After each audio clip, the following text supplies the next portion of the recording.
உபாகமம் 31:8 இப்படியா, கர்த்தர் தாமே உனக்கு முன்பாக போகிறவர், அவர் உன்னோடே இருப்பார், அவர் உன்னை விட்டு விலகுவதும் இல்லை, உன்னை கைவிடுவதும் இல்லை. அல்லேலூயா. ஆண்டவரே, இப்படிப்பட்ட வாக்கு தத்தங்களை எங்களுக்கு தந்திருக்கிறீரே ஆண்டவரே. எங்களுக்கு முன்பதாக ஆண்டவரே நீர் போறீங்களே ஆண்டவரே. கோணலான வழிகளை எல்லாம் செவைப்படுத்துகிறீரே ஆண்டவரே. எங்களோட கூட இருக்கிறீரே. என்னை விட்டு விலகாமல் ஆண்டவரே, என்னை கைவிடாமல் நீர் நடத்தி கொண்டு போகிறவரே, உமக்கு ஸ்தோத்திரம் என்று சொல்லுவோம். நாங்கள் பயப்படவும் கலங்கவும், நீ பயப்படவும் கலங்கவும் வேண்டாம் என்று கர்த்தர் சொல்லுகிறார். அல்லேலூயா. இந்த காலை வேளையிலே நம்ம பயத்தோடு கலக்கத்தோடு வந்திருந்தா கர்த்தர் வாக்குறுதி தருகிறார். நீ பயப்படாதே, கலங்காதே, நான் உனக்கு முன்பாக போகிறேன், நான் உன்னை விட்டு விலக மாட்டேன், உன்னை கைவிடவும் மாட்டேன் என்று கர்த்தர் சொல்கிறார். அல்லேலூயா.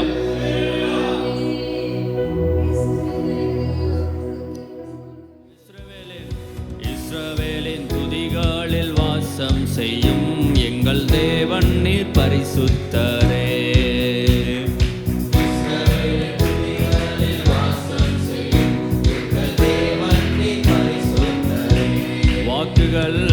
வாக்குகள் பல தந்து அழைத்து வந்தீர், ஒரு தந்தை போல எம்மை தூக்கி சுமந்தீர். வாக்குகள் பல தந்து அழைத்து வந்தீர், ஒரு தந்தை போல எம்மை தூக்கி சுமந்தீர். இனி நீர் மாத்திரமே, நீர் மாத்திரமே, நீர் மாத்திரமே எங்களுடைய சொந்தமே.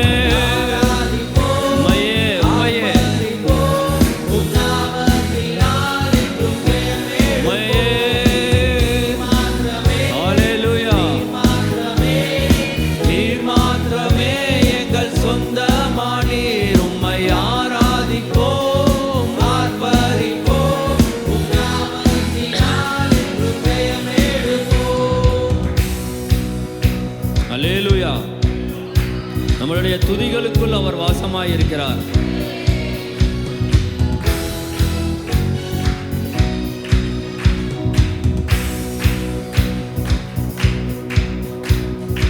எதிர்காலம் இல்லாமல் ஏங்கி நின்றோம், காலத்தை படைத்தவர் தேடி வந்தீர்.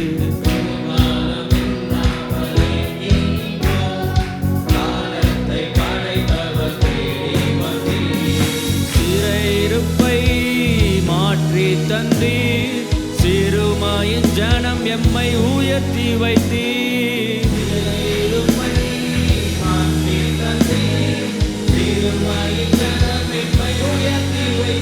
இனி நீர் மாத்திரமே, நீர் மாத்திரமே, நீர் மாத்திரமே எங்கள் சொந்தமானீர். உம்மை ஆராதிப்போம், ஆர்ப்பரிப்போம், நாமத்தினால் என்றும் ஜெயமே.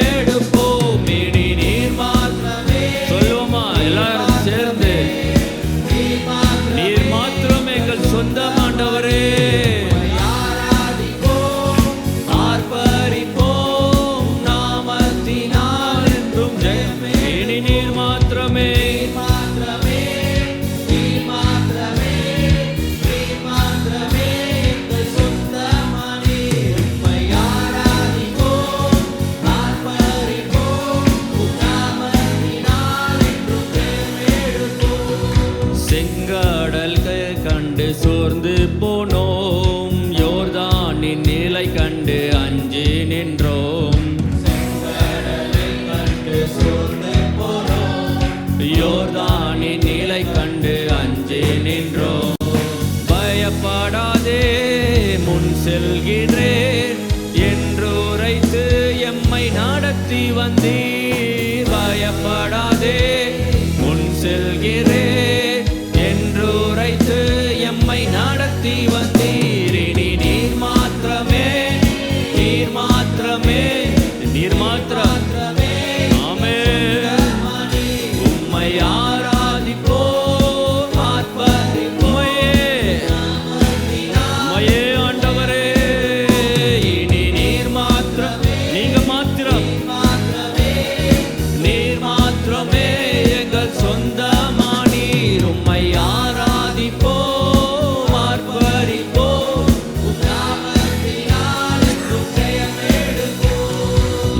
எதிரியின் படை எம்மை சூழும் போது ஓங்கிய புயம் கொண்டு யுத்தம் செய்தீர். எதிரியின் படை எம்மை சூழும் போது ஓங்கிய புயம் கொண்டு யுத்தம் செய்தீர். பாட செய்தீர், துதிக்க செய்தீர், எரிகோவின் மதில்களை இடிக்க செய்தீர். பாட செய்தீர், துதிக்க செய்தீர், எரிகோவின் மதில்களை இடிக்க செய்தீர். இனி நீர் மாத்திரமே, ஆமென், நீர் மாத்திரமே எங்கள் சொந்தமானே. உம்மை ஆராதிப்போம், ஆர்ப்பரிப்போம், உம் நாமத்தினால் என்றும் ஜெயம் எடுப்போம். இனி நீர் மாத்திரமே, நீர் மாத்திரமே, நீர் மாத்திரம், மாத்திரமே எங்கள் சொந்தம். ஹல்லேலூயா. உம்மை ஆராதிப்போம், ஆர்ப்பரிப்போம், உம் நாமத்தினால் என்றும் ஜெயம் எடுப்போம். உபாகமம் 26:8-9 எங்களை பலத்த கையினாலும் ஓங்கிய புயத்தினாலும் மகா பயங்கரங்களினாலும் அடையாளங்களினாலும் அற்புதங்களினாலும் எகிப்திலிருந்து புறப்பட பண்ணி எங்களை இவ்விடத்துக்கு அழைத்து வந்து பாலும் தேனும் ஓடுகிற தேசமாகிய இந்த தேசத்தை எங்களுக்கு கொடுத்தார் என்று இஸ்ரவேல் ஜனங்கள் சொல்லுகிறார்கள். அல்லேலூயா. எப்பேற்பட்ட சூழ்நிலைகள் உங்களுக்கு இருந்தாலும் கர்த்தர் அந்த இடத்திலிருந்து உங்களை அழைத்து வந்து பாலும் தேனும் ஓடுகிற தேசத்தை உங்களுக்கு தருகிறவர். அல்லேலூயா. ஆண்டவரே, எங்களுக்கு தருகிறீங்களே ஆண்டவரே. ஆண்டவரே, எப்பேற்பட்ட சூழ்நிலைகளிலிருந்து ஆண்டவரே எங்களை அழைத்து வருகிறீரே. உமக்கே ஆராதனை என்று சொல்வோமா? உமக்கே நாங்கள் ஆராதனை செய்கிறோம் என்று சொல்வோமா?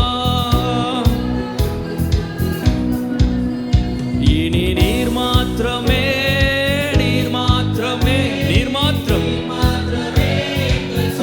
ஹல்லேலூயா.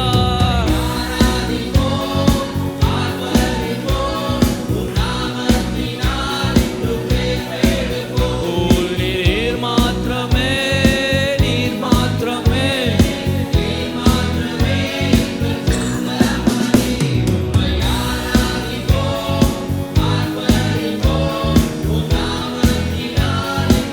எதிரியின் படை, எதிரியின் படை எம்மை சூழும் போது ஓங்கிய புயம் கொண்டு யுத்தம் செய்தீர். எதிரி படை எம்மை சூழும் போது ஓங்கிய புயம் கொண்டு யுத்தம் செய்தீர். பாட செய்தீர், துதிக்க செய்தீர், எரிகோவின் மதில்களை இடிக்க செய்தீர். பாட செய்தீர், ஆமென்.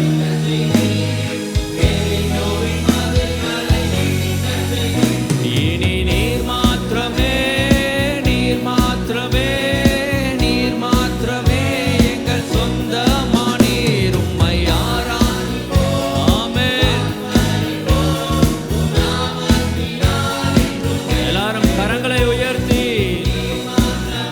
வானத்திற்கு நேராக, நீரே எங்கள் சொந்தம். இந்த வேளையிலே நாங்கள் உம்மை சொந்தமாக்கிக் கொள்கிறோம்.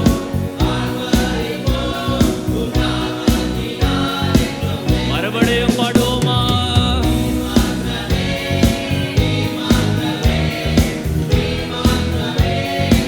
எங்கள் சொந்தமே,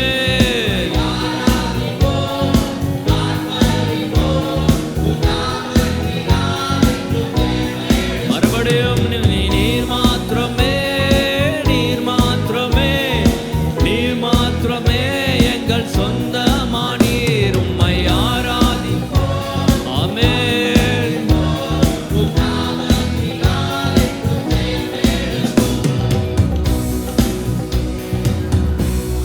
அல்லேலூயா. இஸ்ரவேல் ஜனங்களுக்கு முன்பதாக செங்கடல் இருந்துச்சு. பாடலிலே நாம் போனோம், செங்கடலை கண்டு நாங்கள் சோர்ந்து போனோம், ஆனால் நீர் எங்களை அழைத்து வந்தீங்க ஆண்டவரே. எப்பேற்பட்ட செங்கடல் எங்களுக்கு முன்பதாக இருந்தாலும் அதை இரண்டாக பிளந்து அதன் வழியாக எங்களை ஆண்டவரே கடக்க நீர் கிருபை செய்கிறவர். உம்மால் ஆகாத காரியம் ஒன்றும் இல்லை ஆண்டவரே. நீர் சர்வ வல்லமையுள்ள தேவன் என்பதை நாங்கள் விசுவாசிக்கிறோம் ஆண்டவரே. உமக்கே ஆராதனை என்று சொல்வோமா? லூக்கான சுவிசேஷம்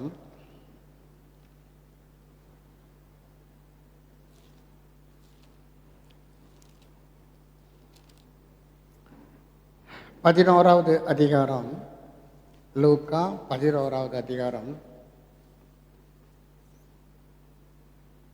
22வது வசனத்தை வாசிப்போம். அவனிலும் அதிக பலவான் வந்து அவனை மேற்கொள்வானேயாகில் அவன் நம்பியிருந்த சகல ஆயுத வர்க்கத்தையும் பறித்து கொண்டு அவனுடைய கொள்ளை பொருளை பங்கிடுவான். அவனிலும் அதிக பலவான். ஏற்கனவே இவன் ஆயுதம் தரித்தவன், பலவான், காக்கிறான். ஆனால் வசனம் என்ன சொல்லுகிறது? அவனிலும் அதிக பலவான். இவன் எங்கிருந்து வந்தான்? இவன் யார்? அதாவது நம்மை சுற்றிலும் தேவ பிரசன்னம் இருக்கிறது. நாம் சரியான ஸ்தானத்தில் இருப்போம் என்றால் தேவன் நம்மை பாதுகாக்கிறவர். இஸ்ரவேலை காக்கிறவர் தூங்குவதும் இல்லை, உறங்குவதும் இல்லை. இந்த அதிக பலவான் எங்கிருந்து வந்தான்? எப்படி வருகிறான்? அவன் யார்? தேவ சமூகத்தில் நாம் நிற்கும் பொழுது நம்மை மேற்கொள்வதற்கு இந்த உலகத்தில் எந்த சக்தியும் கிடையாது. அவர் சர்வ வல்லமை உள்ள தேவன். அவருக்கு முன்பதாக எதிர்த்து நிற்கக்கூடிய தானி உள்ள நபர் யாரும் கிடையாது. ஆனால் அங்கே வேதம் சொல்கிறது அவனிலும் அதிக பலவான். அருமையானவர்களே, இந்த நபர் யார்?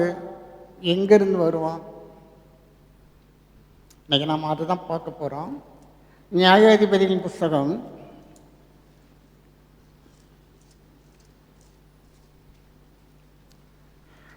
15வது அதிகாரம்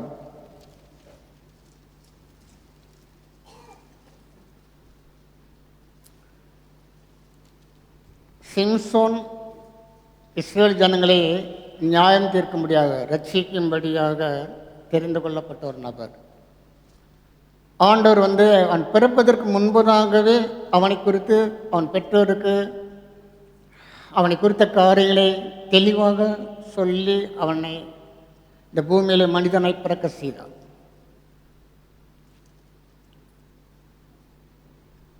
பெலிஸ்தருக்கு விரோதமாக சிம்சோன் எதிர்த்து நின்று அவளை அழிக்கும்படியாக இவன் பார்த்தீங்கன்னா அங்கே போய் அங்கே ஒரு பொண்ணை கல்யாணம் பண்ணிவிடுவான். கோச்சிக்கிட்டு வீட்டுக்கு வந்துடுவான். அதுக்குள்ளே அந்த பெண்ணோட தகப்பன் என்ன பண்ணிடுவான்னா வேறு ஒருத்தனுக்கு அந்த பொண்ணை கொடுத்துருவான். தன் மனைவியை பார்ப்பதற்காக அந்த தேசத்துக்குள்ளே போகும் பொழுது அவள் தகப்பன் சொல்லுவான், நீ அவளை கைவிட்டுட்டேன்னு நினச்சிட்டு உன் சிநேகிதனுக்கு அவளை நான் கொடுத்துட்டேன். உடனே சிம்சோனுக்கு பயங்கர கோபம். 300 நரிகளை பிடிச்சி அது வாள்களில் தீப்பந்தத்தை கட்டி பெலிஸ்தருடைய வெள்ளாமைக்குள்ளாக துரத்தி விட்டுருவோம். பெலிஸ்தர் அவங்க விளைச்சலுக்காக ஆயத்தமாக இருந்த எல்லாத்தையும் நாசம் பண்ணிடும். அதாவது ஆண்டவர் சில காரியங்களை அனுமதித்தார், எதிராளிகளை அழிக்கும்படியாக. அந்த நாட்டில் அது அவசியமாக இருந்ததுனால தேவன் அதை அனுமதித்தார். இப்போ பெலிஸ்தருக்கு பயங்கர கோபம். ஏன்னா அந்த நாட்களிலே பெலிஸ்தர் தான் இஸ்ரவேலை ஆண்டு கொண்டிருந்தார்கள். இஸ்ரவேலர் அவர்களுக்கு அடிமைகளாக, கப்பம் கட்டுகிறவர்களாக. இந்த சூழ்நிலையில் பெலிஸ்தர் என்ன பண்ணுறாங்க, சிம்சோனை பிடிக்கும்படியாக தேசத்துக்குள்ளே வரும் பொழுது இஸ்ரேல் தேசத்துடைய மூப்பர்கள் வழிமறித்து, ஏன் இப்படிலாம் வர்றீங்கன்னு கேட்கும் பொழுது நடந்ததெல்லாம் சொல்லி, எங்களுக்கு சிம்சோன் வேண்டும், உனக்கு சிம்சோன் தானே வேண்டும், நாங்கள் அவன்கிட்ட ஒப்படைக்கிறோம், ஆனால் நீங்கள் யாரும் தேசத்துக்குள்ளே வரக்கூடாது. வாசல்லே அவங்கள நிப்பாட்டி சிம்சோனை என்ன பண்ணுறாங்க, ஒரு கயிறில், பலமான கயிறில் எடுத்து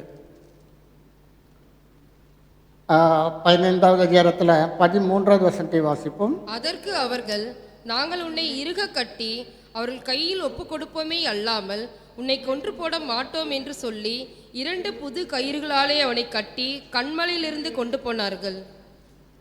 அவனை கயிறுகளினாலே கட்டி பெலிஸ்தர் கையிலே ஒப்பு கொடுக்க முடியாது. ஏன்னா இவர்கள் சுயாதீனர் கிடையாது, அவங்க கண்ட்ரோலில் இருக்கிறாங்க. பெலிஸ்தருடைய கண்ட்ரோலில் இந்த மக்கள் இருக்கிறதுனால அவர்களுக்கு அடங்கி போகும்படியான சூழ்நிலை. அடுத்த வசனத்தை வாசிப்போம். அவன் லேகி வரைக்கும் சேர்ந்த போது பெலிஸ்தேர் அவனுக்கு விரோதமாய் ஆரவாரம் பண்ணினார்கள். இங்கே பார்த்தீங்கன்னா இவனை கயிறு வச்சு கட்டி நம்ம கைக்கு வந்துட்டான்னு தெரிஞ்ச உடனே பெலிஸ்தருக்கு பயங்கர உற்சாகம், ஆரவாரம் செய்கிறான். எதிராளியை நம்ம பிடிச்சிட்டோம், நம்மளுடைய விளைச்சலெல்லாம் கெடுத்தான்னு பிடிச்சிட்டோம். இப்போ என்ன நடக்குதுன்னு பார்த்தீங்கன்னா, தொடர்ந்து வாசிப்போம். அப்பொழுது கர்த்தருடைய ஆவி அவன் மேல் பலமாய் இறங்கினதினால் அவன் புயங்களில் கட்டியிருந்த கயிறுகள் நெருப்புப்பட்ட நூல் போலாகி அவன் கட்டுகள் அவன் கைகளை விட்டு அருந்து போயிற்று. உடனே போடப்பட்டிருக்கிறது, கர்த்தருடைய ஆவி அவன் மேல் இறங்கினது, பலமாய் இறங்கினது. ஆவியானவர் வரும்பொழுது நீங்கள் பலனடைந்து, நம்முடைய ஆவி ஆத்மா சரீரத்தில் பலன் அடையும்படியாக. சாதாரண கரப்பான்பூச்சிக்கு பயப்படுறவங்க கூட பிசாசை எதிர்த்து நிற்கும்படியாக ஒரு பலன், தைரியம். தனியாக கிச்சன் ரூம் கூட போக மாட்டாங்க, அடுப்பாங்கரைக்கு போக கூட ஒரு ஆள் துணைக்கு போகணும். ஆனால் பரிசுத்தாக நமக்குள்ளே வரும்பொழுது நம்முடைய ஆவியிலே பலன் கொள்ளுகிறோம், தைரியம் வருகிறது, எதிர்த்து நிற்க திராணியை. இங்கே பரிசுத்தாவியானவர் எப்படி இறங்குறாரு? பலமாய் இறங்குகிறதுனால. ஆவியானவர் சும்மா வந்தாலே போதும், நமக்குள்ளே பலன் உண்டாகும். ஆனால் இங்கே ஆவியானவர் எப்படி இறங்குறாரு?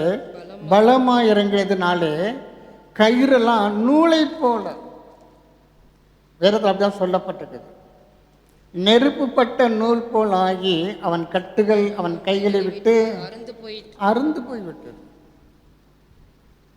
அரிமானவர்களே, ஆவியானவர் நமக்குள்ளே இருப்பார் என்றால் நம்ம தான் பலவான். கர்த்தருடைய வார்த்தை நமக்குள்ளே இருக்கும் என்றால் நாம் தான் பலவான். அப்படி செயல்பட வேண்டும். ஆவியானவருக்குள்ளாக, ஆவிக்குள்ளாக நம்முடைய வாழ்க்கையை அமைத்துக் கொள்வோம் என்றால் நாம் தான் பலவான். இந்த ஆண்டு அது நிரூபிக்கிறார். 15வது வசனத்தை வாசிப்போம். உடனே அவன் ஒரு கழுதையின் பச்சை தாடையெலும்பை கண்டு தன் கையை நீட்டி அதை எடுத்து அதனாலே 1000 பேரை கொன்று போட்டான். ஒரு கழுதையோட தாடை எலும்பை வச்சுக்கிட்டு 1000 பேரை, நீங்கள் எல்லாம் யோசித்து பாருங்க. ஒரு கழுதையோட தாடை எலும்பு எவ்வளோ நீளத்துக்கு இருக்கும்? அது பச்சை எலும்பு, அதில் அவ்வளோன்னு ஸ்ட்ரென்த் இருக்கிறதுக்கு வாய்ப்பு இல்லை. ஆனால் ஆவியானவர் இவனுக்குள்ளே பலமாய் இறங்கினதுனால 1000 பேரை கொண்டு போட்டான். எல்லாம் பார்த்து ஆரவாரம் பண்ணுறாங்க. சொன்ன நாங்கள் பிடிச்சிட்டோம். ஆனால் ஆவியானவர் அவனுக்குள்ளே பலமாய் இறங்கினதினாலே ஒரு கழுதையின் பச்சை தாடை எலும்பு எடுத்துக்கொண்டு 1000 பேரை சங்காரம் பண்ணிட்டான். 1 ராஜாக்களின் புஸ்தகம்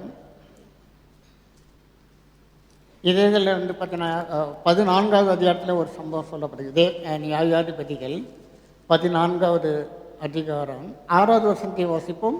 அப்பொழுது கர்த்தருடைய ஆவி அவன் மேல் பலமாய் இறங்கினதினால் அவன் தன் கையில் ஒன்றும் இல்லாதிருந்தும் அதை ஒரு ஆட்டுக்குட்டியை கிழித்து போடுகிறது போல் கிழித்து போட்டான். ஆனாலும் தான் செய்ததை அவன் தன் தாய் தகப்பனுக்கு அறிவிக்கவில்லை. இவங்களுக்கு முன்பதாக கெச்சிக்கிற பாலசிங்கம் ஒன்று அவனுக்கு எதிராக வந்தது. இந்த முதல் வருஷத்தை அப்படிதான் சொல்லப்பட்டிருக்கு. ஒரு சிங்கம் இவன் தன் தாய் தகப்பனோடு போகும் பொழுது ஒரு சிங்கம் வருது. அவன் கையில் எந்த ஒரு ஆயுதம் கிடையாது, நிராயுத பாணியாக இருக்கிறான். கர்த்தருடைய ஆவி அவன் மேல் பலமாய் இறங்கினதினால். ஆவியானவர் இறங்கினாலே பலன். ஆனால் இவனுடைய வாழ்க்கையில் கர்த்தர் பலமாய் இறங்குகிறார். அவன் கையில் ஒன்றும் இல்லாதிருந்தும் அந்த சிங்கத்தை ஒரு ஆட்டுக்குட்டியை கிழித்து பிடிக்கிறது போல கிழித்து போட்டான். அருமையானவர்களே, ஆவியானவர் நமக்குள்ளே நம்ம தான் விட்டு கொடுக்கணும். ஆவியார் நமக்குள்ளே இறங்கும்படியாக நாம் நம்மை தேவ சமத்திலே ஒப்பு கொடுத்து விட்டு கொடுத்து தாழ்த்தி ஆவியிலே நாம் பலன் கொள்கிறவர்களாக. அதனால தான் பார்த்தீங்கன்னா தாவீது அடிக்கடி சொல்லுவான், என் பலனாகிய கர்த்தாவே, என் பலனே. மற்ற பலன்லாம் நிற்கும் சமயத்தில் டிம் ஆகிடும். பெர்மனண்டாக பலன் நிற்க வேண்டும் என்றால் நாம் பலவான்களை காணப்பட வேண்டும் என்றால். ஏனென்றால் நம்முடைய சத்துரு கண்களினாலே பார்க்க முடியாத சத்துரு. அவனை ஜெயிப்பதற்கு நமக்கு விசேஷித்த பலன் தேவைப்படுகிறது. அப்போ ஆவியானவர் பலமாய் இறங்கும்படியாக நாம் தேவ சமூகத்திலே அனுதினமும் நம்மை விட்டு கொடுக்கணும். ஒரு சிங்கத்தை ஒரு ஆட்டுக்குட்டியை கிழித்து போடுவது போல கிழித்து போட்டுட்டான். ஏன் கேட்டால் ஆவியானவர் அவன் மேல் பலமாய் இறங்கினதினாலே. 1 ராஜாக்கள்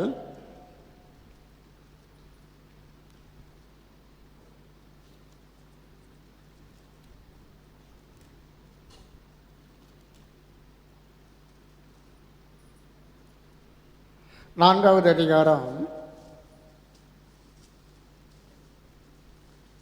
24வது வசனத்தை வாசிப்போம். நதிக்கு இப்புறத்தில் இருக்கிற திப்சா முதற்கொண்டு ஆசா மட்டுமுள்ள இவை எல்லாவற்றையும் நதிக்கு இப்புறத்தில் உள்ள சகல ராஜாக்களையும் ஆண்டு வந்தான். அவனை சுற்றி எங்கும் சமாதானமாயிருந்தது. இது சாலமோனுடைய ராஜாங்கத்தை குறித்து சொல்லப்பட்டிருக்கிறது. இது இவன் யுத்தம் பண்ணி சம்பாதிச்சது கிடையாது. அவன் யுத்தத்துக்கு பழக்கம் இல்லாத ஒரு நபர். அவன் வாழ்க்கையில் யுத்தமே கிடையாது. தேவன் அவனுடைய ராஜாங்கத்தில் அவனை சுற்றி எங்கும் சமாதானம் இருந்தது. இன்னைக்கு சரீர பலன் மாத்திரமல்ல, நமக்கு எல்லாமே தேவைப்படுகிறது. சமாதானம், சந்தோஷம். மனசில் நிம்மதி இல்லைன்னா சரீர பலன் கூட போயிடும். சோர்ந்து போய் சரீர பலனெல்லாம் போயிடும்.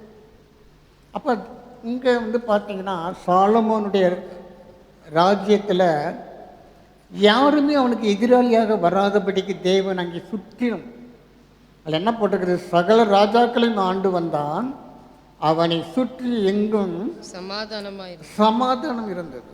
இதெல்லாம் பலன். முகத்தை பார்த்தாலே தெரியும் ஒரு இத சமாதானமாக சந்தோஷமாக இருக்கிறதுக்கும் மனசில் நிம்மதி இல்லாமல் குழம்பி தவிக்கிறதுக்கும் வித்தியாசம் இருக்கிறது. நீங்கள் அடுத்த வருஷம் வாசிங்க. சாலமோனுடைய நாளெல்லாம் தான் துவக்கி பெயர்செபா மட்டும் யூதாவும் இஸ்ரவேலும் அவரவர் தங்கள் தங்கள் திராட்சை செடியின் நிழலிலும் தங்கள் தங்கள் அத்தி மரத்தின் நிழலிலும் சுகமாய் குடியிருந்தார்கள். அதாவது ஜனங்கள் எப்படி இருக்கிறாங்க, தங்கள் தங்கள் திராட்சை செடியின் நிழலும். எல்லாத்துக்கும் திராட்சை தோட்டத்தை ஆண்டவர் கொடுத்துருக்கிறாரு. அடுத்தவங்க வீட்டில் போய் நீ வேலை பார்க்க வேண்டிய அவசியம் இல்லை.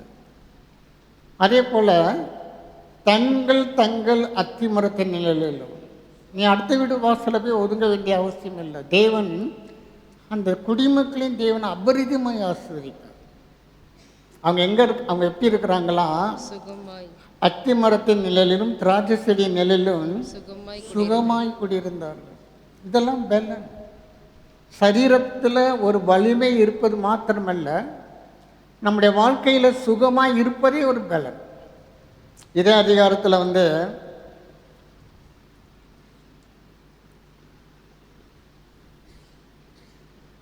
20வது வசனத்தை வாசிப்போம். யூதாவும் இஸ்ரவேலும் கடற்கரை மணலத்தனை ஏராளமாய் இருந்து புசித்து குடித்து மகிழ்ந்து கொண்டிருந்தார்கள். அங்கே இது ஒண்ணுதான் நடக்குது பாருங்களேன். புசித்தார்கள், குடித்தார்கள், சந்தோஷமா இருக்கு. ஏனென்றால் தேவன் அந்த தேசத்தை பொறுப்பெடுத்ததுனால அந்த ராஜாவையும் தேவன் ஆசீர்வதித்தார், அந்த குடிமக்களையும் தேவன் ஆசீர்வதித்தார். அங்கே சந்தோஷம், சுகம், குடித்து புசித்து சுகமாய் குடியிருக்கிறது. இது சாலமோன் சம்பாதிச்சது கிடையாது. எல்லாம் தாவீதின் நிமித்தம், தாவீதின் உத்தமத்தின் நிமித்தம் கர்த்தர் இவனுடைய ராஜாங்கத்தை அவ்வளோ ஆசீர்வதித்து கொடுத்தார். மத்தேயு சுவிசேஷம் 10வது அதிகாரம்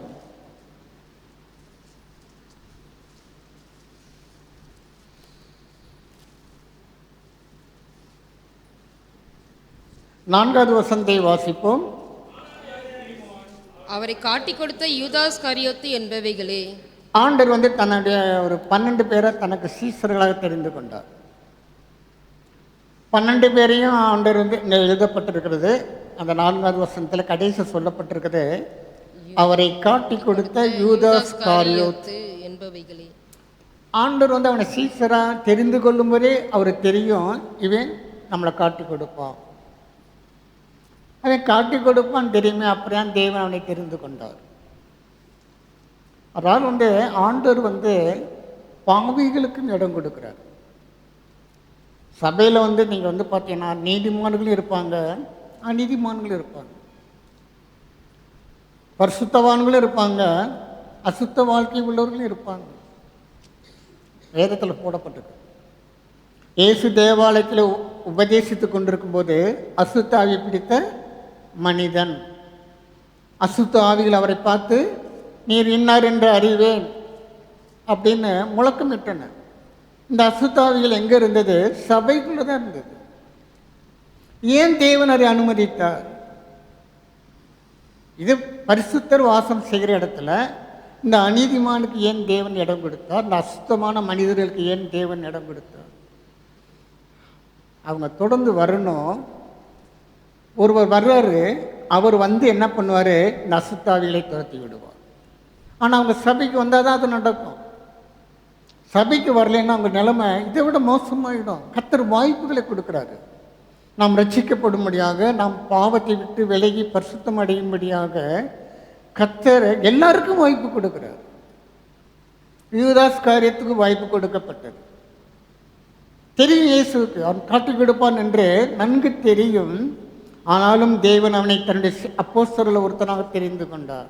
ஏன் கேட்டால், நம்மளோடு இருந்தால் நம்மளோட பழகி அவன் மாறுவதற்கு வாய்ப்புகள் கொடுக்கப்படட்டும். அவன் திருந்தருக்கு ஒரு வாய்ப்பு கொடுப்போம். மனுஷன் அப்படி நம்மளை தெரிந்து கொள்ள மாட்டாங்க. இப்போ நமக்கே ஒருத்தவங்க தீமை செய்யக்கூடியவங்க, பொல்லாத ஜனங்கள்னால் நம்ம என்ன பண்ண மாட்டோம்? நெருங்க விட மாட்டோம், நம்ம விலகி போயிடும். இது பொதுவான ஒரு சுபாவம். ஆனால் ஆண்டவர் யூதாசை தெரிந்து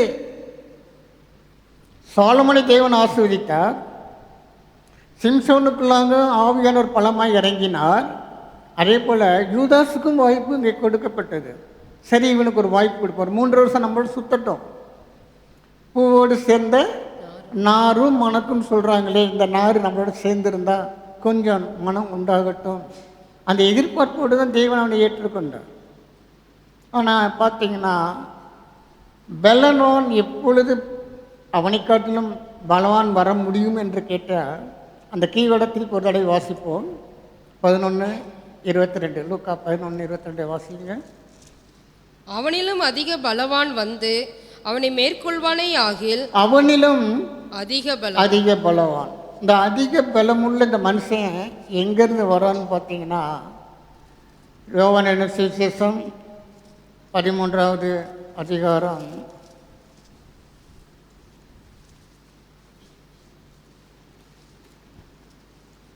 2வது வசனத்தை வாசிப்போம். சீமோனின் குமாரனாகிய யூதாஸ் காரியோத்து அவரை காட்டிக் கொடுக்கும்படி பிசாசானவன் அவன் இருதயத்தை தூண்டின பின்பு அவர்கள் போஜனம் பண்ணி கொண்டிருக்கையில் தம்முடைய கையில் பிதா எல்லாவற்றையும் ஒப்பு கொடுத்தார் என்பதையும் தாம் போதும். 2வது வசனம் தான் நம்ம தேவை. அதாவது பார்த்தீங்கன்னா, யூதாஸ் கர்த்தரோடு இருந்தான். ஆனால் அவனுக்குள்ளாக அவனுடைய ஜென்மஸ்வபாவம் மாறாமல் இருந்தது. பொருளாசை, பணத்தின் மீது உள்ள மோகம், அவன் பண ஆசை. ஒரு இடத்துல திருடன் என்றே போடப்பட்டிருக்கிறது. திருடன், அவன் திருடனாக இருந்தபடினாலே அவன் அப்படி சொன்னான். ஒரு ஸ்திரீ என்ன பண்ணா, வெளியேறப்பட்ட ஒரு தைலத்தை எடுத்து இயேசுவின் பாதத்தில் ஆண்டவர் சொன்னார், அவளை விட்டுடு, நான் மரிப்பதற்கு முன்பதாக எனக்கு அடக்கம் செய்வதற்கு ஒப்புமையாக அவள் செய்கிற, அவளை விட்டுடு. அந்த இடத்துல ஆண்டவர் சொல்வார், இவன் திருடனாக இருந்தனாலே அவன் சொல்லுவான், இது போய் இப்படி வேஸ்ட் பண்ணலாமா, ஏழைகளுக்கு இந்த பணத்தை விற்று ஏழைகளுக்கு கொடுக்கலாமே. இது ஏழைகள் மீது உள்ள பாசத்தினால வந்தது கிடையாது. இவன் பண ஆசைப்படுத்தவன், திருடன். நமக்குள்ளாக ஜென்ம சுபாவம் மறைக்கப்படாமல் இருக்குமென்றால், அது நம்மளை விட்டு நீங்காமல் இருக்கும் என்றால், ஒருவேளை நாம் இயேசு கிறிஸ்துவோடே நெருங்கி வாழ்ந்தாலும் கூட பிசாசு நம்மளை மேற்கொண்டு விட முடியும். ஏனென்றால் இடம் கொடுப்பது நாம். இயேசு கிறிஸ்துவோடு தான் அவங்க நெருங்கி வாழ்ந்தான், அவரோடு தான் சாப்பிட்டான், அவரோடு தான் படுத்தான், தூங்கினான். ஆனால் அவனுக்குள்ளாக இருந்த பண ஆசை, பொருள் ஆசை மாறவே இல்லை. அது அப்படியே தான் இருக்குது. கர்த்தர் வாய்ப்பு கொடுத்து தான் அவனை சேர்த்துக்கொண்டார். இவன் மனம் திரும்புறதுக்கு ஒரு வாய்ப்பு கொடுப்போம். ஒரு 3 வருஷம் நம்மளோட சுத்தட்டும். அவன் இயேசு கிறிஸ்து செய்த அநேக காரியங்களை கண்களினாலே பார்த்தான். ஆனால் இயேசு சொன்ன ரட்சிப்பின் வசனங்கள் ஒன்று கூட அவன் இதயத்துக்குள்ளே செல்லவில்லை. அருமையானவர்களே, இன்னைக்கு நமக்குலாம் எவ்வளோ வசனங்கள் கர்த்தர் கொடுத்து கொண்டு தான் இருக்கிறார். ஆவியானவர்களோட பிரசன்னத்தில் தான் நம்ம உட்கார்ந்து எழுச்சிட்டு போய்கிட்டு இருக்கிறோம். 2 பேர் கூடினாலே போதும், நான் வந்துடுவேன்னு சொன்னவர் வாக்கு மாறாத தேவன் வந்து விடுவார். நம் மத்தியில் அவர் பிரசன்னமாக இருக்கிறார். நம் ஒவ்வொரு கூடுகையிலையும் தேவ பிரசன்னத்தில் அமர்ந்து தான் போய்கிட்டு இருக்கிறோம். சரீர பிரகாரமாக ஒருவேளை இயேசு கிறிஸ்து நம் மத்தியில் இல்லாமல் இருக்கலாம். ஆனால் ஆவியிலே தேவன் நம் மத்தியிலே அசைவாடி கொண்டிருக்கிறார். அந்த ஆவியானவர் நமக்குள்ளே பக்கத்தில் இருந்து நம்ம வார்த்தையை அனுப்பி கொண்டிருக்கும் பொழுது, நாம் கேட்டு நம்மை திருத்தி கொள்ளாவிட்டால், நம் மனம் திரும்பாவிட்டால், நம்முடைய ஜென்ம சுபாவங்களை நம்மை விட்டு அகற்றி போடாமல் இருந்தோம் என்றால் இங்கே என்ன நடக்கும்? சீமோனின் குமாரனாகிய யூதாஸ் காரியோத்து அவரை காட்டுக் கொடுக்கும்படி பிசாசானவன். கூட இருந்தது யாரு? இயேசு கிறிஸ்து, உன்னதமான தேவனுடைய குமாரன். அவனிலும் பலவான் வந்துட்டான். என்ன பார்த்தீங்கன்னா, அவன் இருதயத்தை தூண்டுறான். என்ன பொருளாசை உள்ள இருக்குது. பிசாசுக்கு வாசல் திறக்கப்பட்டு இருக்கிறது. பிசாசுக்கு தெரியும் நம்ம எங்கே வீக்காக இருக்கிறோன்றத. நம்ம என்ன நினைப்போம்மா, மற்றவங்ககிட்ட இருக்கிற வீக்னஸ் நம்மகிட்ட இல்லைன்னு சொல்லி நமக்கு நாமே சபாஸ் போட்டுக்கிடுவோம். அவங்க தான் அப்படி இருக்கிறாங்க, நான் அப்படிலாம் கிடையாது. அந்த விசுவாசி இப்படி இருக்கிறாங்க, நான் அப்படிலாம் கிடையாது. ஆனால் அவங்ககிட்ட இல்லாத சத்துரு ஜென்மஸ்பாவம் அவன்கிட்ட இருக்கின்றத ஆவியானவருக்கும் தெரியும், பிசாசானவனுக்கும் தெரியும். பார்த்துக்கிட்டு தான் இருப்பான். தேவ சமூகத்தில் வந்து தேவ பிரசனத்தில் இருந்துக்கிட்டு நாம் மனம் திரும்பாமல் போவோம் என்றால் நம்முடைய பலன் குறைய ஆரம்பித்துவிடும். நான் இந்த வசனத்தை தியானிக்கும் பொழுது ஆண்டவர்கிட்ட நான் ஒரு வார்த்தை கேட்டேன். அவன் தலை நசுக்கப்பட்டாச்சுல ஆண்டவரே, சிலுவையில் நீங்கள் வெற்றி சுமந்துட்டீங்கல்ல, அவனோட ஆயுதங்கள்லாம் பறிச்சிட்டீங்கள, எப்படி அவன் அதிக பலவானாய் மாற முடியும்? நம்முடைய பலன் குறைய குறைய அவனுடைய பலவீனத்தை காட்டில் நாம் கீழே போய் விடுவோம். ஆவியானுடைய அபிஷேகத்துக்குள்ளே இருந்தும் நமக்குள்ளாக ஜென்ம சுபாவம் இருக்கும் என்றால், பாவ சுபாவம் இருக்கும் என்றால், நம்முடைய பலன் குறைந்து குறைந்து குறைந்து மைனஸில் போய்விடும். குளிர் பிரதேசங்கள் சொல்கிறாங்கல்ல, -டிகிரி, -50, -70ன்னு சொல்கிறாங்க. பலம் இங்கே பலவீனமாய் மாறிவிடும். அவனிலும் அதிக பலவான் வந்து வேறு எங்கிருந்து வரமாட்டான், நமக்கு உள்ளதான் இருக்கிறான். அந்த அதிக பலவான் வெளியிருந்து வருவதல்ல, நமக்கு உள்ளிருந்து தான் வர்றோம், நம்ம இடம் கொடுப்போம் என்றான். பிசாசானவன் அவரை காட்டி கொடுக்கும்படி அவன் இருதயத்தை தூண்டி, திடீர்னு ஒருத்தன் பாவம் செஞ்சிட முடியாது, திடீர்னு ஒருத்தன் அநியாயம் செஞ்சிட முடியாது. ஏற்கனவே உள்ள இருக்கும், அது வித்து உள்ள இருக்கும். சந்தர்ப்பம் வரும்போது அது வெளியே தலை தூக்கும். அவனவன் தன் தன் சுய இச்சையின்படி இழுக்கப்பட்டு, யாரும் வந்து பிசாசு, நம்ம இன்னைக்கு பிசாசை குறை சொல்கிறோம், பிசாசெல்லாம் நம்ம தான் காரணம். நாம் விட்டு கொடுக்குறோம் பாவத்திற்கு. பரிசுத்தத்துக்காக நாம் போராடுவது கிடையாது. வேதத்தில் என்ன சொல்லப்பட்டிருக்கிறது? நீங்கள் ரத்தம் சிந்தப்படத்தக்கதாக நீங்கள் பாவத்துக்கு இன்னும் எதிர்த்து நிற்கவில்லையே. நம்ம அந்த அந்த ஜென்ம சுபாவத்தை நம்ம ஏற்றுக்கொள்கிறோம். இது இருக்கத்தானே செய்யும். மனுஷனாக இருந்தால் கோபம் வரக்கூடாதா? கோபம் வரலைன்னா அவன் ஆம்பளையே கிடையாது போ அப்படி சொல்கிறாங்க. அப்படி வேதத்தில் சொல்லப்படவில்லை. நீ கோபம் கொண்டாலும் பாவம் செய்யாதிருங்கள். பாவம் செய்யாத. கோபத்தை தேவன் தான் படைத்தார். நம்முடைய உணர்வுகளை தேவன் தான் படைத்தார். ஆனால் அது பாவம் செய்வதற்காக அல்ல. நம்முடைய பரிசுத்தத்தை காத்துக்கொள்ள வேண்டும்.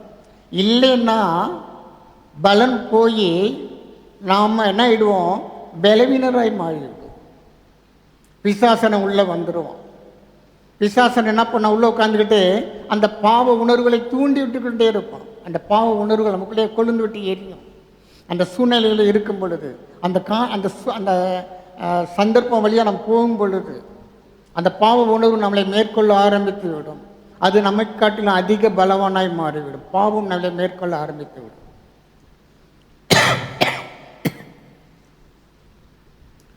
இதே அதிகாரத்தில் 27வது வசனத்தை வாசிப்போம். யோவான் 13. அந்த துணிக்கையை அவன் வாங்கின பின்பு இயேசு சாத்தான் அவனுக்குள் புகுந்தான். அப்பொழுது இயேசு அவனை நோக்கி, நீ செய்கிறதை சீக்கிரமாய் செய் என்றார். முதலாவது சாத்தான் என்ன பண்ணுறான், இயேசுவை காட்டு கொடுக்கும்படி தூண்டதான் செய்தான். இவனுக்குள்ளாக இருந்த பண ஆசை, பொருள் ஆசை என்ன ஆயிடுச்சு, உள்ளே இருக்கிற வரைக்கும் பிசாசும் உள்ளே இருந்து கொண்டு கடைசி என்னாயிட்டான், பெர்மனண்டாக உள்ளே போயிட்டான்.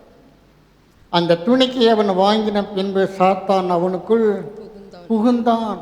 வெளியே இருந்த சத்துரு இப்போ உள்ளுக்குள்ளே வந்துட்டான். முதலாவது நடந்த திருவிருந்த ஆராதனையில் சத்துருவும் அமர்ந்திருந்தான். யூதாஸ் காரியத்தை அந்த திருவிருந்த ஆராதனையில் கலந்து கொண்டான். அவனுக்குள்ள பிசாசும் இருந்தான். அருமையானவர்களே, திருவிருந்த ஆராதனை இங்கே இருக்கவங்கெல்லாம் பரிசுத்தவான்கள், இருக்கலாம் அப்போஸ்தலர்கள். இயேசுக்கு தெரியும் சத்துரு வந்து உட்கார்ந்துருக்கிறான்றது. இயேசுக்கு தெரிஞ்சு தான் திருவிருந்து கொடுத்தார். அவர் கடிந்து கொள்ளலை, நீ செய்கிறத போய் சீக்கிரமாக செய்ய போ. ஆனால் வான் பண்ணார், எச்சரிப்பு கொடுத்தாரு. அவன் பிறவாதிருந்தால் அவனுக்கு நலமாக இருக்குமே. நீ பிசாசுக்கு ஒன்று ஒப்பு கொடுக்குற, நான் உன்னை பலவானாய் தெரிந்து கொண்டேன். நீ ஒன்று நீயே என்ன பண்ணிட்ட, பலன் இழந்து பிசாசு அதிக பலன் கொள்ளும்படி, உன்னை மேற்கொள்ளும்படி. 2 சாமுவேல் 24வது அதிகாரம் 1வது வசனத்தை வாசிப்போம். கர்த்தருடைய கோபம் திரும்ப இஸ்ரவேல் மேல் மூண்டது.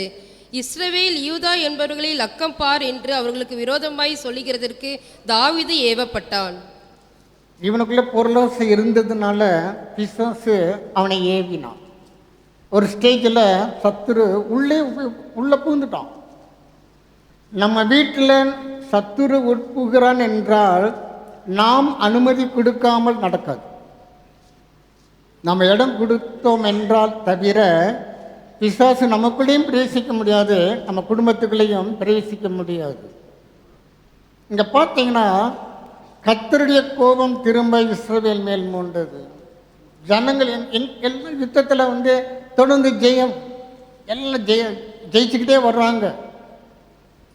உடனே இஸ்ரவேல் ஜனங்களுக்குள்ளாக தேவன் மீது உள்ள அந்த பக்தி வைராக்கியம் குறைய ஆரம்பித்தது. நிர்விசாரம், கர்த்தருக்கு கொடுக்க வேண்டிய அந்த பயம் மரியாதை எல்லாம் குறைய ஆரம்பித்தது. இதில் போடப்பட்டிருக்கிறது, இஸ்ரவேலின் மேல் தேவனுடைய கோபம் உண்டது. நீங்கள் பார்த்தீங்கன்னா இதே 1 நாளாகமம்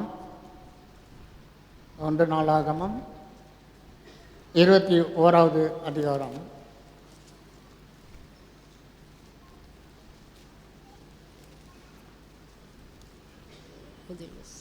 1வது வசனத்தை வாசிப்போம். சாத்தான் இஸ்ரவேலுக்கு விரோதமாய் எழும்பி இஸ்ரவேலை தொகையிடுகிறதற்கு தாவீதை ஏவி விட்டது.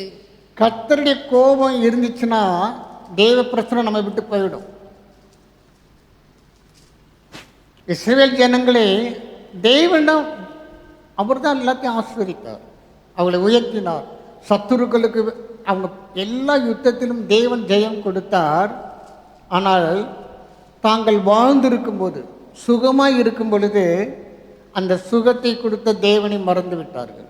கர்த்தருடைய கோபம் இஸ்ரவேல் மூண்டது. கர்த்தருடைய கோபம் நமக்குள்ளே இருக்கும், நம்ம மீது வந்துருச்சுனாலே பிசாசு உள்ளே வந்துடும். போடப்பட்டிருக்கிறது, சாத்தான் இஸ்ரவேலுக்கு விரோதமாய் விரோதமாக எழும்பி. ஏன்னா அவனுக்கு தெரிஞ்சு போச்சு கர்த்தருடைய கோபம் அங்கே இருக்குது, நம்ம ஈஸியாக உள்ளே பூந்துடலாம். பிசாசுக்கு இடம் கொடுக்கக்கூடாது, அது நம்முடைய பொறுப்பு.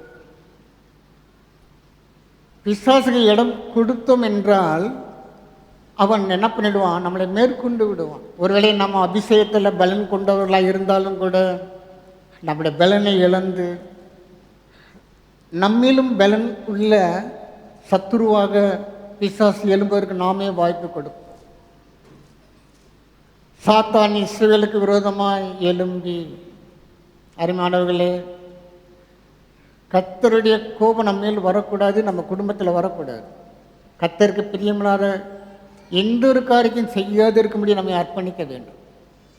எரிகோ பட்டணத்துக்குள்ளே போகும் பொழுது ஆண்டவர் சொல்லி தான் கூப்பிட்டாரு, இந்த தேசத்துக்குள்ளே இருக்கக்கூடிய எந்த பொருளையும் நீ எடுத்து உன் வீட்டுக்குள்ளே வைக்காது, அது தீட்டு, அது அருவருப்பானது, அது உன் வீட்டுக்குள்ளே இருந்தால் அது உனக்கு சாபத்தை கொண்டுட்டு வரும்.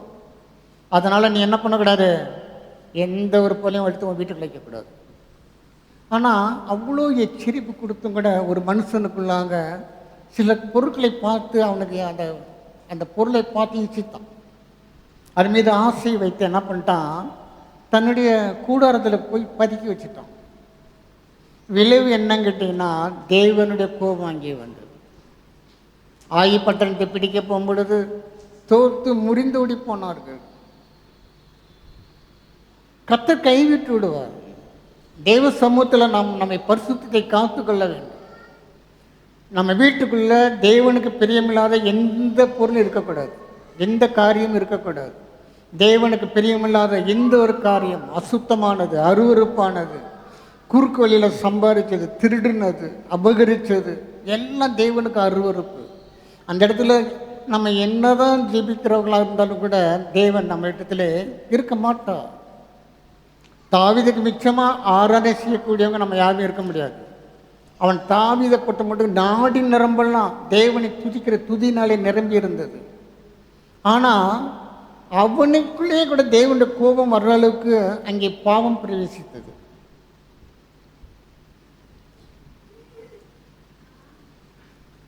கர்த்தருடைய கோபம், அந்த 2 சாமுவேல் 24வது அதிகாரத்தில் கர்த்தருடைய கோபம் திரும்ப இஸ்ரவேல் மேல் மூண்டது.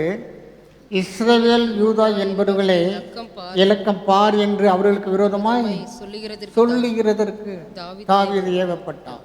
முதலாவது ஏவப்பட்டான், அடுத்தபடியாக சத்துரு டைரக்டாக ஃபீல்டில் இறங்கிட்டான். எப்படி யூதாசை சத்துரு ஏவி அவன் இடம் கொடுத்ததுனால சத்துரு உள்ளே புகுந்தானோ, அதே போல் இஸ்ரவேல் ஜனங்கள் வாழ்க்கையிலையும் அதே மாதிரி தான் நடந்தது.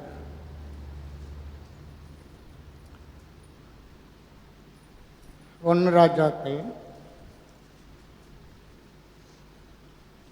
16வது அதிகாரம்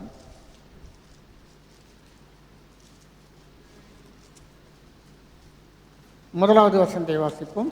ராஜாவாகிய சாலமோன் பார்வோனின் குமாரத்தியை நேசித்ததும் அல்லாமல் மோவாபியரும் அம்மோனியரும் ஏதோமியரும் சீதோனியரும் ஏத்தீருமாகி அந்நிய ஜாதியரான அநேகம் ஸ்திரீகள் மேலும் ஆசை வைத்தான். ஆண்டவர் சொன்னார், ராஜ சிங்காசத்தில் உட்கார்ந்துருக்கிறவன் அதிக பெண்களை திருமணம் பண்ணக்கூடாது. இவன் முதலாவது பண்ணினதே எகிப்தில் போய் பொண்ணு எடுத்தான். ஆண்டு சொன்னார், நீ எகிப்துக்கு திரும்பி போகக்கூடாது, நீ வந்த வழியாக திரும்பி போகாது, எகிப்துக்கு போகாத, அது உன்னுடைய அடிமைத்தன வீடு, நீ அங்கே போனேன்னா சிக்கிக்கிடுவ, நீ அங்கே போகக்கூடாது, தேவன் கட்டளை இட்டார். ஆனால் இந்த சாலமோனுக்கு அந்த வெளிச்சம் இல்லாமல் போயிடுச்சு. ராஜாவாகிய சாலமோன் பார்வோனின் குமாரத்தியை நேசித்ததும் அல்லாமல், இதுவே தப்பு, நீ பார்வோன் இடத்துல போயிருக்கக்கூடாது, அந்த ஸ்திரியை நீ பார்த்துருக்கக்கூடாது.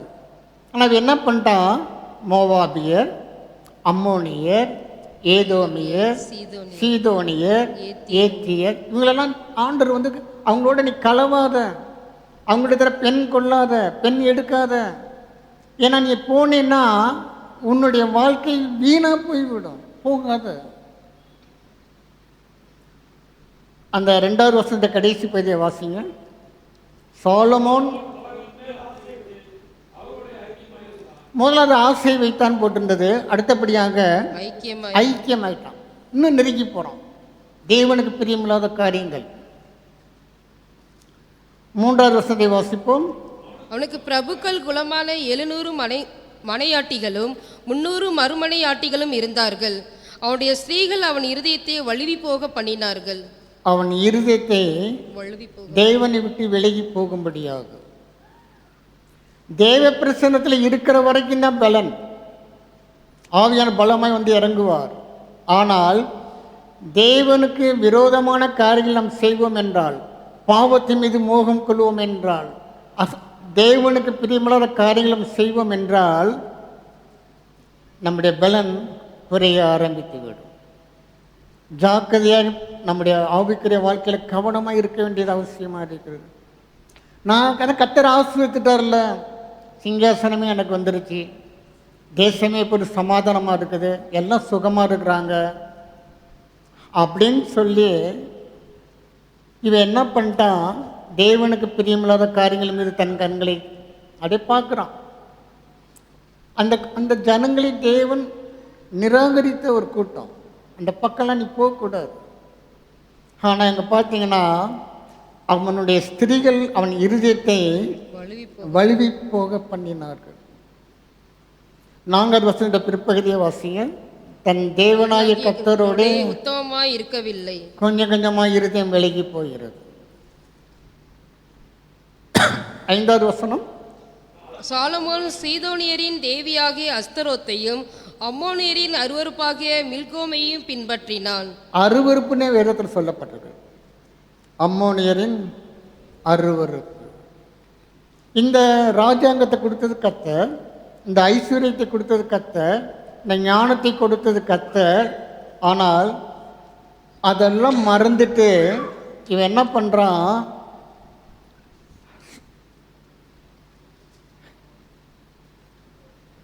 சீதோனியரின் தேவியாகிய அஸ்தரோத்தையும் அம்மோனியரின் அருவருப்பாகிய மில்கோமையும் பின்பற்றினான்.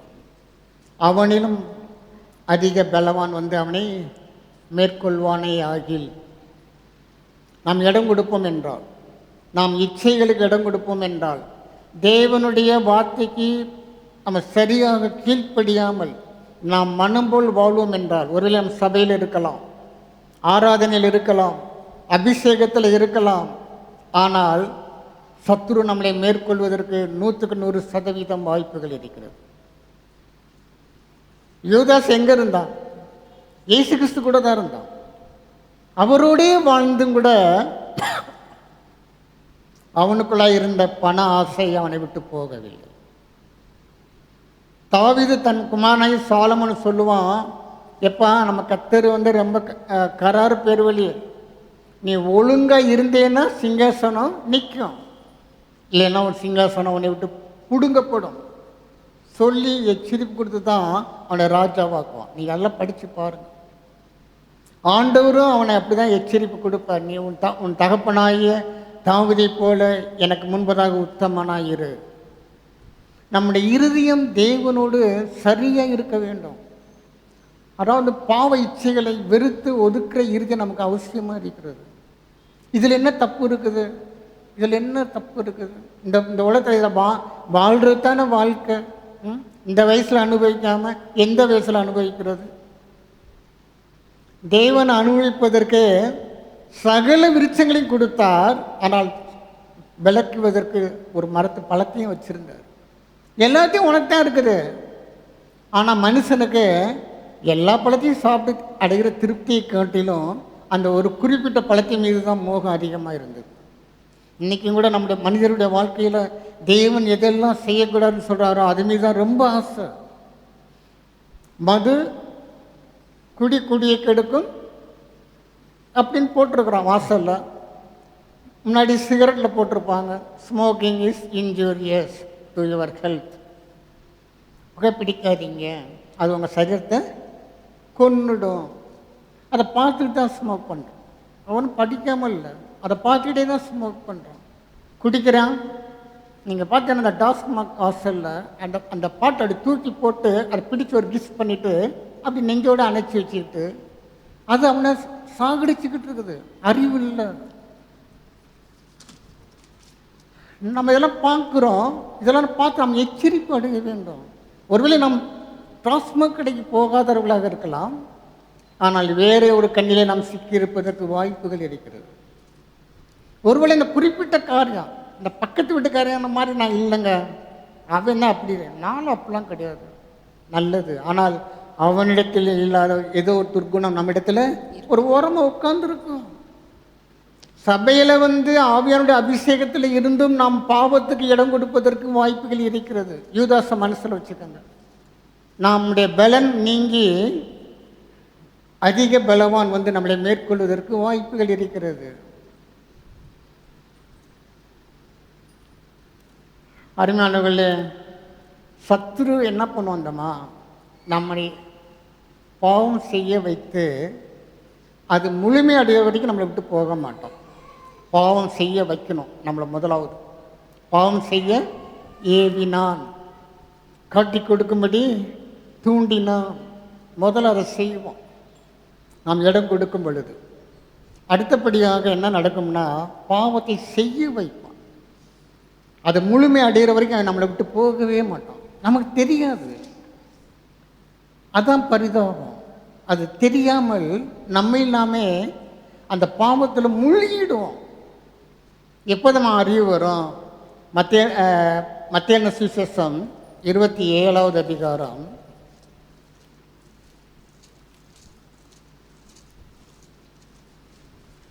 3வது வசனத்தை வாசிப்போம்.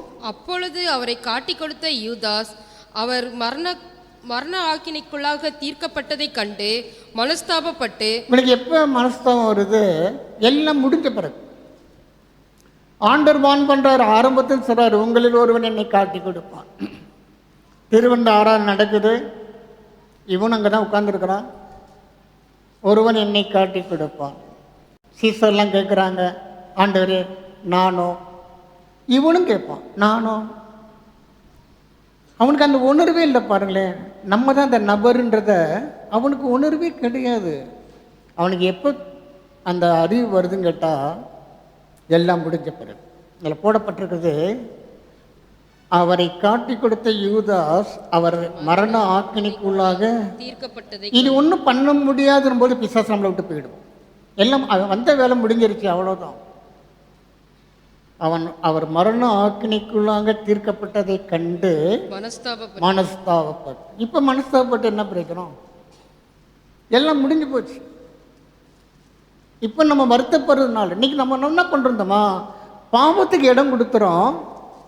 ஆவியான நம்ம வான் பண்ணுவார், செய்யாத, வேண்டாம், விலைக்கு ஓடு. ஆனால் நம்ம இச்சைகளுக்கு நம்மை விற்று போட்டோம் என்றால் எப்போ தான் புத்தி வரும்? எல்லாம் முடிஞ்ச பிறகு தான் புத்தி வரும். இப்போ அவனுக்கு மனஸ்தாபம் வருது. 4வது வசனத்தை வாசிப்போம். குற்றமில்லாத இரத்தத்தை நான் காட்டி கொடுத்ததினால் பாவம் செய்தேன். நான் பாவம் செய்தேன். இப்போ பாவ அறிக்கை வருது. இப்போதான் அவனுக்கு உணர்வு வருது, நான் பாவம் செஞ்சுட்டேன். குற்றமில்லாத இரத்தத்தை நான் காட்டி கொடுத்ததினால் பாவம் செய்தேன். ஆண்டவர் சொன்னார் இல்லை, உங்களில் ஒருவன் என்னை காட்டி.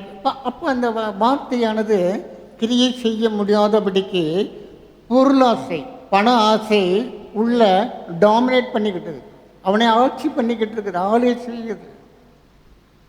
குற்றமில்லாத இரத்தத்தை நான் காட்டி கொடுத்ததினால் பாவம் செய்தேன். அருமையானவர்களே, அடிக்கடி கடிந்து கொள்ளப்பட்டும் தன் பிடரியை கடினப்படுத்துகிறவன் சகாயமின்றி சடுதியிலே. எப்படி பலவான் பலவீனமாகி அவனிலும் அதிக பலவான் அவனை மேற்கொள்ளுகிறான். நம்ம இடம் கொடுத்தோம் என்றார். அதான் ஆண்டு திருப்பி சொல்லுவார், பிசாசுக்கு இடம் கொடுக்காதீங்க, அவனுக்கு எதிர்த்து நில்லுங்க, பாவ இச்சைகளுக்கு விலகி ஓடுங்கள். பவுல் நிருபத்தில் எழுதும் பொழுது விலகி ஓடுங்கள்னா ஆவியான் எழுதி வச்சிருக்கிறாரு. நம்ம தான் ஓடணும். நமக்கு தெரியும். ஆனால் தெரிஞ்சும் கூட நம்ம என்ன பண்ணுவோம்னா, நம்ம அதை ஒன்றும் கண்டுக்கிறதே கிடையாது, அதை பெருசாக எடுத்துக்கிறதே கிடையாது. எப்போ அறிவு வரும் கேட்டீங்கன்னா, எல்லாம் முடிஞ்ச பிறகு. அப்போ ஒரு பிரயோஜனம் கிடையாது. 10 பேர் கர்த்தருடைய வருகைக்காக போனாங்க. 5 பேர் தான் ஆயத்தமாக இருந்தாங்க, 5 பேர் ஆயத்தம் இல்லை. அவங்களுக்கு எப்போ அந்த ஆயத்தம் இல்லாத அறிவு எப்போ வந்துச்சுன்னு கேட்டீங்கன்னா, இதோ மணவாளன் வருகிறார், எல்லாம் கிளம்புங்க. ஆயத்தமாக இருந்தவங்க உள்ளே போயிட்டாங்க. ஆயத்தம் இல்லாதவர்களுக்கு அப்போ தான் அறிவு வருது. ஐயோ, நாங்கள் எண்ணெய் கொண்டு வரவில்லையே, எங்கள் தீவெட்டிகள் அணைந்து போகிறது. அது வரைக்கும் அவங்களுக்கு அந்த உணர்வு இல்லை. இருந்துட்டு தான் என்ன பண்ணியிருப்பாங்க, ஏய் நான் ஓடி போய் வாங்கிட்டு வந்துடுறேன்னு ஓடி போய் வாங்கிட்டு வந்திருப்பாங்க. நம்முடைய வாழ்க்கையில் ஆவியானவர் இடைப்படும் பொழுது கேட்குற இருதயம் நமக்கு வேண்டும். எல்லாம் முடிஞ்ச பிறகு நம்ம மனஸ்தாபறதுனால ஒரு பலனும் கிடையாது. அந்த பாவம் மன்னிப்பெல்லாம் கர்த்தர் ஏற்றுக்கொள்ள மாட்டார். முடிவு என்னதம்மா, 5வது வசனம் பிற்பகுதி போட்டிருக்குது, நான்று கொண்டு செத்தான். தேவன் அதற்கு அவனை தெரிந்து கொள்ளவில்லை. அவன் 12 அப்போஸ்தலரில் ஒருவனாக தேவன் தெரிந்து கொண்டார். ஆனால் இவன் தெரிந்து கொண்டது வேற ஒரு காரியம். மரணத்தை அவன் தெரிந்து கொண்டான். அவன் குடல் சரிந்து, இன்னொரு இடத்துல போட்டிருக்கு, அவன் குடல் சரிந்து வயிறு வெடித்து. இன்னொரு பரிதாபமான மரணம் பாருங்கள். தேவன் நம்மை மரணத்துக்கென்று தெரிந்து கொள்ளவில்லை. நம்மை தேவன் வாழ்ந்திருக்கும்படியாக, சுயித்திருக்கும்படியாக, அந்த ஜீவன் நமக்குள்ளாக பரிபூர்ணப்பட வேண்டும். அதுக்கு தான் தேவன் நம்மை அழைத்திருக்கிறார். அற்பமான, அதாவது பிசாசு கொண்டு வருகிற இச்சைகளுக்கு நம்மை விட்டு கொடுப்போம் என்றால் நிலைமை பரிதாபம். ஜாக்கிரதை உள்ளவர்களாக, உணர்வு உள்ளவர்களாக வாழ வேண்டியது அவசியமாக இருக்கிறது. நியாயாதிபதிகளின் புஸ்தகம் 16வது அதிகாரம்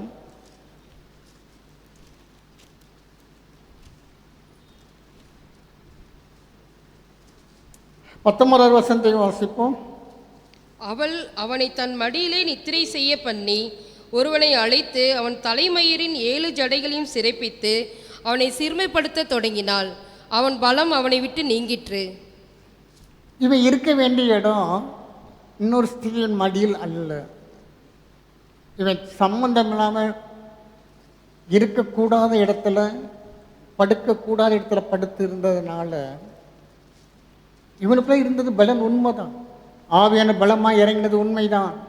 ஒரு சிங்கத்தை, ஒரு ஆட்டுக்குட்டியை கிழித்து போட்டது போல கிழித்தது உண்மைதான். ஒரு தாடை எலும்பை வைத்து கொண்டு 1000 பேரை கொன்று போட்டுட்டான் பாருங்களேன்.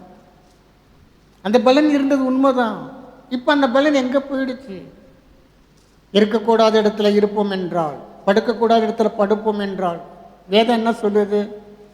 பரியாசக்கார உட்கார இடத்துல உட்காராத, துன்மாக்கிற ஆலோசனைப்படி நடக்காத. எல்லாம் கர்த்தர் எழுதி வச்சிருக்காரு. நமக்கு தெரியும், தெரியாத வசனம் கிடையவே கிடையாது. ஆனால் அவன் படுத்திருக்கிற இடம் அந்நிய ஸ்திரீ. அவன் இருந்த ஊர் இருக்கக்கூடாத வேறொரு தேசத்தில். இங்கே என்ன நடக்குதுன்னு பார்த்தீங்கன்னா, அவள் அவனை தன் மடியிலே நித்திரை செய்ய பண்ணி ஒருவனை அழைத்து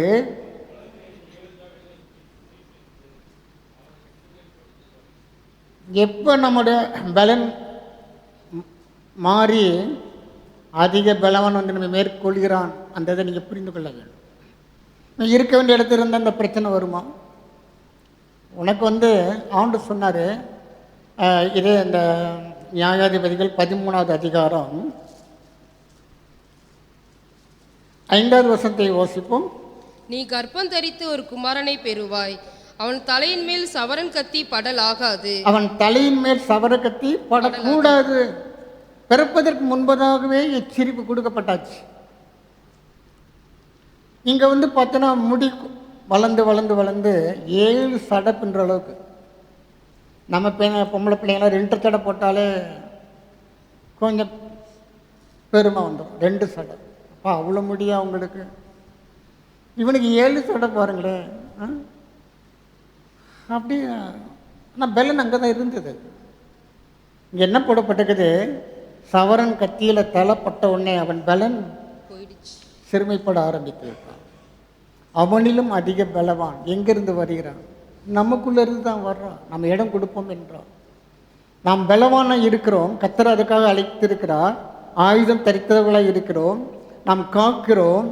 ஆனால் பிசாசுக்கு இடம் கொடுப்போம் என்றால் நம்முடைய பலன் குறைந்து குறைந்து பிசாசு அதிக பலவானாய் வருவான். வெளியிருந்து வரமாட்டான், நமக்கு உள்ளே இருந்து தான் வரும். அடுத்த வசனத்தை வாசிப்போம், 20வது வசனம். அப்பொழுது அவள், சிம்சோனே, பெலிஸ்தேர் உன்மேல் வந்து விட்டார்கள் என்றாள். அவன் நித்திரை விட்டு விழித்து கர்த்தர் தன்னை விட்டு விலகினதை அறியாமல் எப்போதும் போல உதறி போட்டு வெளியே போவேன் என்றான். கர்த்தர் தன்னை விட்டு விலகி போனதே அறியாமல். நீ எங்கன்னா படு, ஆவியானவர் வந்துடுவாரா? இருக்கக்கூடாதத்தில் இருந்தால் கர்த்தர் உன் மேலே வந்து பலமாக இறங்கிடுவாரா? ஏமாந்து போகக்கூடாது. இன்னைக்கு நம்ம அப்படி தான் போய்கிட்டு இருக்கிறோம். நான் பார்க்காத காரியமா, நான் ஒரு ஜெபம் பண்ணால் போதும், பிசாசு நடிங்கிடுவானாக்கும். சிம்சோனுக்கு அப்படிப்பட்ட ஒரு மேன்மையான எண்ணம் இருந்தது.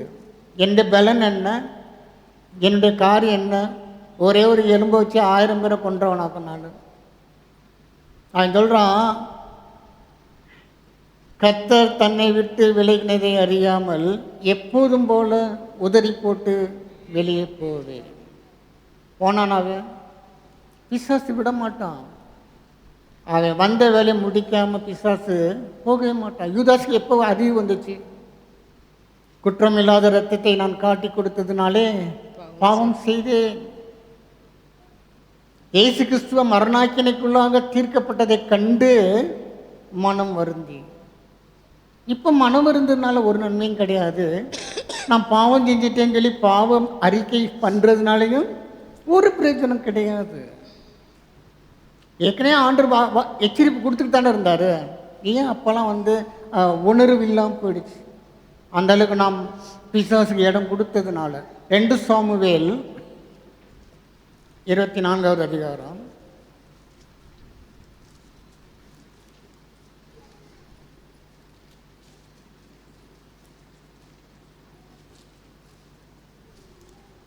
10வது வசனத்தை வாசிப்போம். இவ்விதமாய் ஜனங்களை எண்ணின பின்பு ராஜாவின் இருதயம் அவனை வாதித்தது. இவ்விதமாய் அரவுண்டு சென்சஸ் எடுக்க சொல்லும் பொழுதே அவனை சுற்றிலுதவன சொல்கிறாங்க, வேண்டாம், இது தப்பு, நான் ராஜா, நான் சொல்கிறத செய்யுங்கடா. நீ வீட்டில் போய் எல்லாம் எடுத்து படித்து பாருங்கள். இப்போ நமக்கு நேரம் இல்லை. ராஜாவின் சத்தம் மேற்கொண்டது, எச்சரிப்பின் சத்தம் செயலற்று போய்விட்டது. தாவீது தொகையை எண்ணும்படி பிசாசு ஏவுனது உண்மைதான், ஆனால் இவன் இடம் கொடுத்தான். அவனை எதிர்த்து நின்றுக்கலாம்ல, ஆனால் அவன் எதிர்த்து நிற்கவில்லை. காரணம் என்னன்னு கேட்டால், நான் தாவீது ராஜா, நான் சொல்கிறேன், நீ போய் செய். இப்போ எல்லாம் சென்சஸ் முடிஞ்சாச்சு. நிறைய மாதங்கள் தங்கி இருந்து, கிட்டத்தட்ட 10 மாதம் 9 மாதம் போட்டிருக்குது. அவங்க எல்லாம் சென்சஸ் முடிச்சுட்டு வந்துட்டாங்க. இல்லை வசனம் எப்படி சொல்லுது?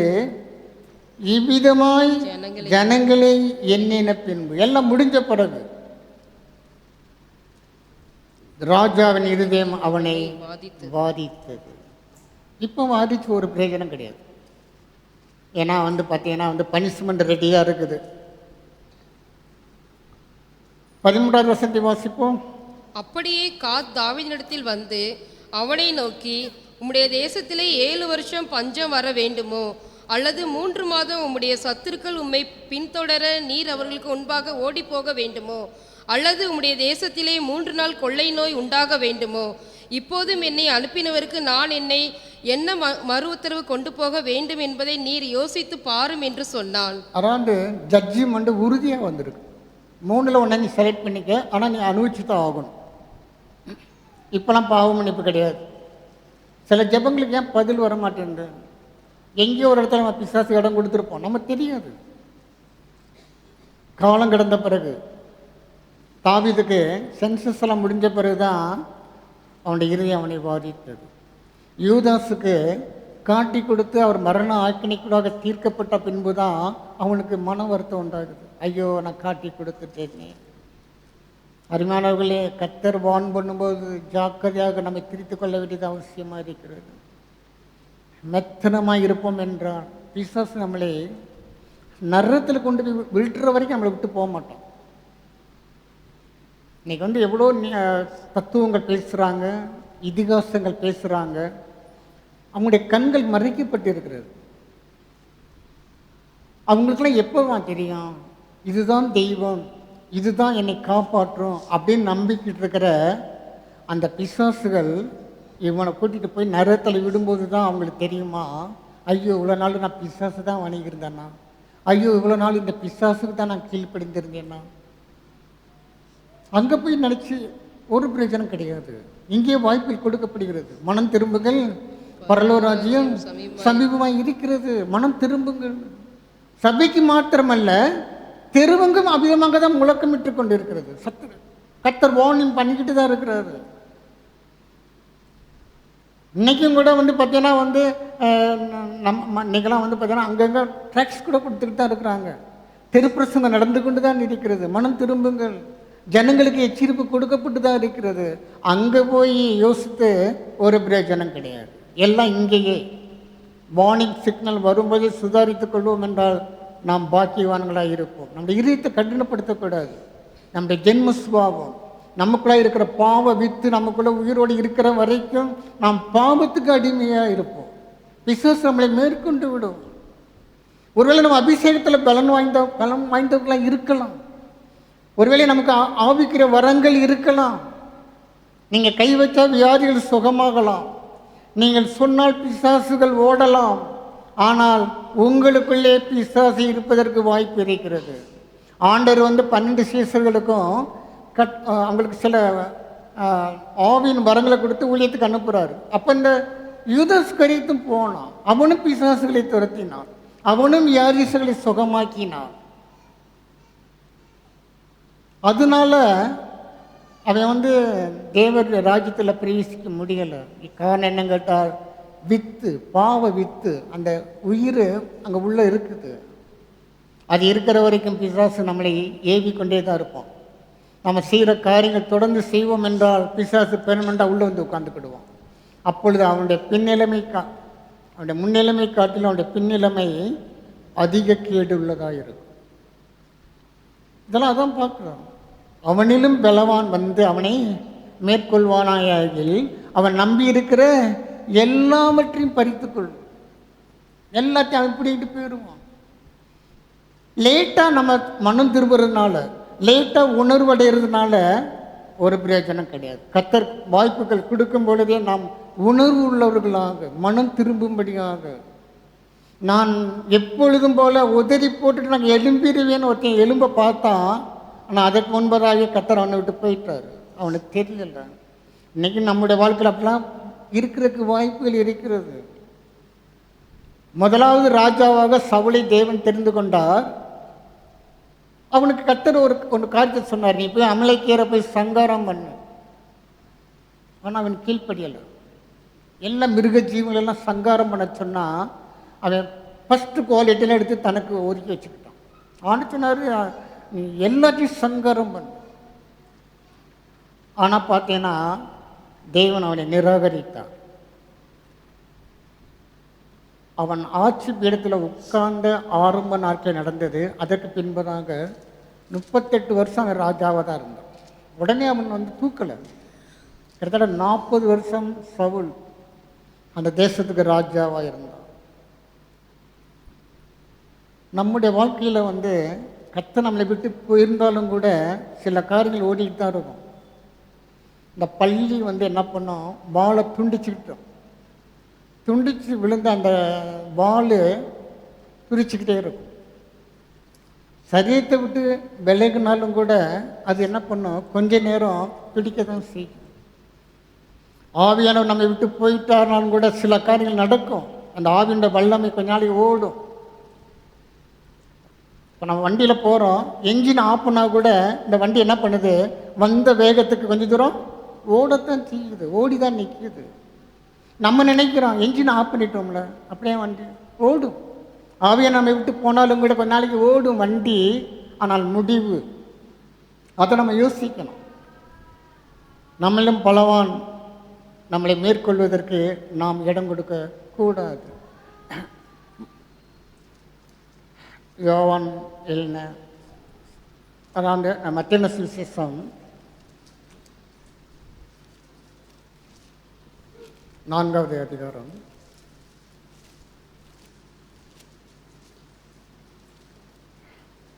2வது வசனத்தை வாசிப்போம். அவர் இரவும் பகலும் 40 நாள் உபவாசமாய் இருந்த பின்பு அவருக்கு பசி உண்டாயிற்று. அதாவது சாலமன் ஒரு மனுஷன், அவன் ஏமாத்துட்டான். சிம்சன் ஒரு மனுஷன், அதனால் அவன் பிசாசுக்கு இடம் கொடுத்துட்டான். அல்லது யூதாஸ் ஒரு மனுஷன், அதனால் அவன் பிசாசுக்கு இடம் கொடுத்துட்டான். அருமையானவர்களே, இயேசுக்கும் சோதனை வந்தது. நம்ம எங்கே பலவீனமாக இருக்கிறோமோ அங்கே தான் வந்து பிசாசு நுழைவாசல், அவனுக்கு என்ட்ரன்ஸ் அதுதான். இவனுக்கு பொருளாசை இருந்தது, இயேசுவை காட்டு குடிப்பதற்கு தன்னை விற்று போட்டான். அவனுக்கு ஸ்திரீகள் மீது மோகம், சாலமோனுக்கு 1 2லாம் கிடையாது, 1000 விட்டாங்க, 2000 3000 போயிருக்கும். கர்த்தர் ஆயுசு நாட்டில் குறைச்சிட்டார். போதும், இந்த ஆட்டமெல்லாம் உன் ஆணவம் மட்டும் அடங்கட்டும், போதும், உன்னை விட்டு வச்சா நீ நாசம் பண்ணிடும். நீ அதெல்லாம் படித்தீங்கன்னா பயமாக இருக்கும் பாருங்களேன். தலைமுறையாக ஆள வேண்டிய அரசாங்கம் இவனிலிருந்து பாதியிலே கர்த்தர் பிடிக்கிட்டார், சாலமோன்ட்டு இருந்து. காரணம் அவனுடைய ஸ்திதிகள் மீது உள்ள மோகம். உலகத்தாண்டு வர ஆசை 60 நாள், மோகம் 30 நாள். இவனுக்கு அதெல்லாம் கட்டுப்படலை, 1000க்கு மேலே போய்கிட்டே இருக்கு. அது பாட்டு கர்த்தர் விட மாட்டார். கர்த்தர் என்ன பண்ணுவார், கட் பண்ணி விட்டுருவார். ராஜ்யத்தை பொடுங்கி விட்டார், அவன் ஆயுசு நாட்களை குறைத்து விட்டார். அப்போ ஆயுசில் இறந்து போயிட்டான். அருமையானவர்களே, இயேசு வந்து இங்கே பார்த்தீங்கன்னா 40 நாள் உபவாசம் எடுக்கிறாரு. நமக்கு 2 மணி நேரம் லேட்டாக சாப்பிட்டாலே ஒரு மாதிரி ஆகிடும். காலையில் 9 மணிக்கு சாப்பிட வேண்டிய காலை உணவை ஒரு 11 மணிக்கு சாப்பிட்டோம்னா உடம்பு ஏற்றுக்க மாட்டேங்குது, தலை சுற்றுது, கை கால் சீக்கிரமாக சோத்தை போடுங்கடா, என்னத்தையாச்சும் கூடு, பிஸ்கட்டையாச்சும் கூடு, என்னத்தையாச்சும் சாப்பிடணும், இந்த உடம்பு தாங்க மாட்டேங்குது. இவர் 40 நாள் சாப்பிடலை. பசி வந்தது இயற்கை, பசி வந்துருச்சு அவருக்கும். என்ன பார்த்தீங்கன்னா அடுத்த வசனத்தை வாசிப்போம். அப்பொழுது சோதனைக்காரன் அவரிடத்தில் வந்து, பசியாக இருக்கிற நேரத்தில் பிசாசு கரெக்டாக வர்றான் பாருங்களேன். அவன் என்ன சொல்கிறான், இந்த கல்லுகளை அப்பங்கள் ஆகும்படி சொல்லும் என்றான். சொல்லும் ஐயா, உனத்தான் பசியாக இருக்குதுல்ல. நமக்கு பசி வந்தால் 10ம் போய்விடும், எல்லாம் போய்விடும். பசி மனுஷனுக்கு வந்த பசிக்கு ஒருத்தன் என்ன பண்ணால் பசியோட வீட்டுக்கு வந்தான். அங்கே தம்பி கூழ் காய்ச்சிக்கிட்டு இருக்கிறான். எப்போ எனக்கு இந்த கூழில் கொஞ்சம் கொடுப்பா, உடனே அவன் தானே, அவன் திருட எத்தனல்ல, அப்போ உன்னுடைய புத்திர சுவீகாரத்தை எனக்கு கூடு, நான் உனக்கு கூழ் தரேன். அவன் என்ன பண்ணுறான், நானே சாக போகிறேன், இதை வச்சுக்கிட்டு என்னத்தை பண்ண போகிறேன், கொண்டா கூழ் விற்று போட்டுட்டான். வேறத்தை சொல்லப்பட்டிருக்குது, அதுக்கு பின்பதாக அவன் கண்ணீர் விட்டு அழுதும் அவனுக்கு கிடைக்கல. பசி வந்துருச்சுன்றதுக்காக நம்மளோட அபிஷேகத்தை விட்டு கொடுத்துடக்கூடாது. பசி வந்துருச்சுன்றதுக்காக நம்முடைய விசுவாச வாழ்க்கையை பிசாசின் கருத்திலே விட்டு விடக்கூடாது. சோதனை எல்லாத்துக்கும் வரும், இயேசுக்கு வந்தது. அவள் பசியாக இருக்கும்போது சரியாக அப்பங்களை கொண்டாந்து நிப்பாட்டுறான். இந்த கல்லுகளை நீ அப்பமாக மாற்றிவிடு. அருமையானவர்களே, அவர் ஜெயித்தது போல நாமும் ஜெயிக்க கற்றுக்கொள்ள வேண்டும். இயேசுக்கிட்டே வந்தவன் நம்மகிட்ட வராமல் இருப்பானா, வருவான். நம்ம அதை மேற்கொள்கிற விதத்தில் தான் இருக்கிறது. நாம் பலவானா அல்லது அதிக பலவான் வந்து நம்மை மேற்கொள்ள முடியுமா என்பது. ஆண்டு என்ன சொல்றார், 4வது வசனத்தை வாசிப்போம். அவர் பிரதியுத்தரமாக, மனுஷன் அப்பத்தினாலே மாத்திரம் அல்ல, தேவனுடைய வாயிலிருந்து புறப்படுகிற ஒவ்வொரு வார்த்தையினாலும் பிழைப்பான் என்று எழுதியிருக்கிறதே என்றார். அவனுக்கு ஆண்டு வசனத்தை தான் சொல்றாரு. ஏன்பா இந்த கல்லுலலாம் அப்பமாகுன்னு சொல்ற, ஆனால் இப்படி எழுதியிருக்கிறது, தேவனுடைய வாயிலிருந்து புறப்படுகிற ஒவ்வொரு வார்த்தையினாலும் நாம் பிழைக்க முடியும். மனுஷன் அப்பத்தினாலே மாத்திரம் அல்ல. ஒரு பிடி கூழுக்காக புத்திர சுவிகாரத்தை விற்று போட்ட ஏசாவை போல இருக்காதீங்கன்னு சொல்லி தான் வேதத்தை சொல்லப்பட்டது.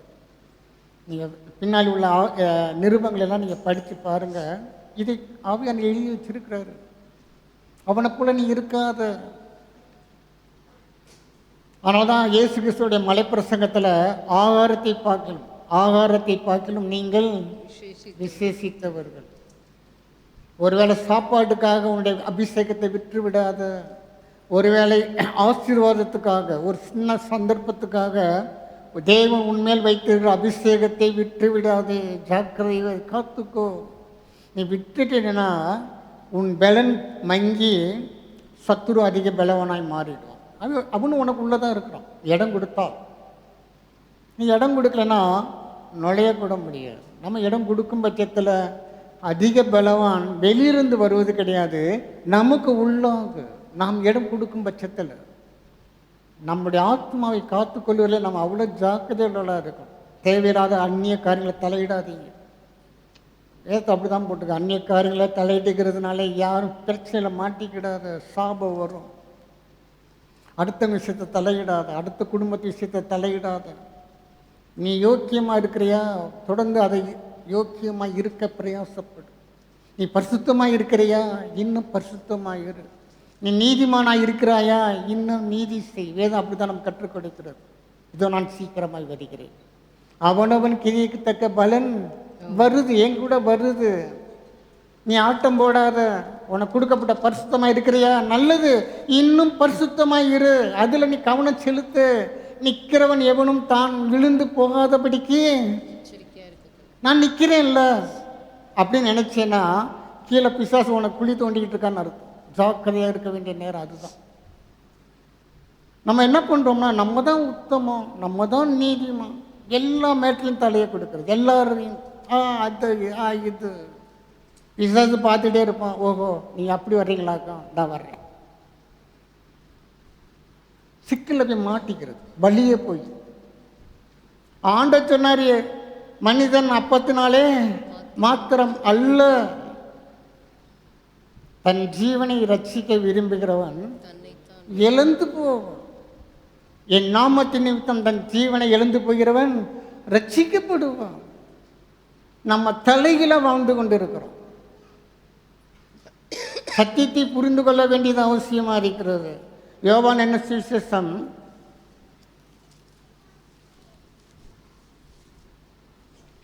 10வது அதிகாரம், 14வது அதிகாரம்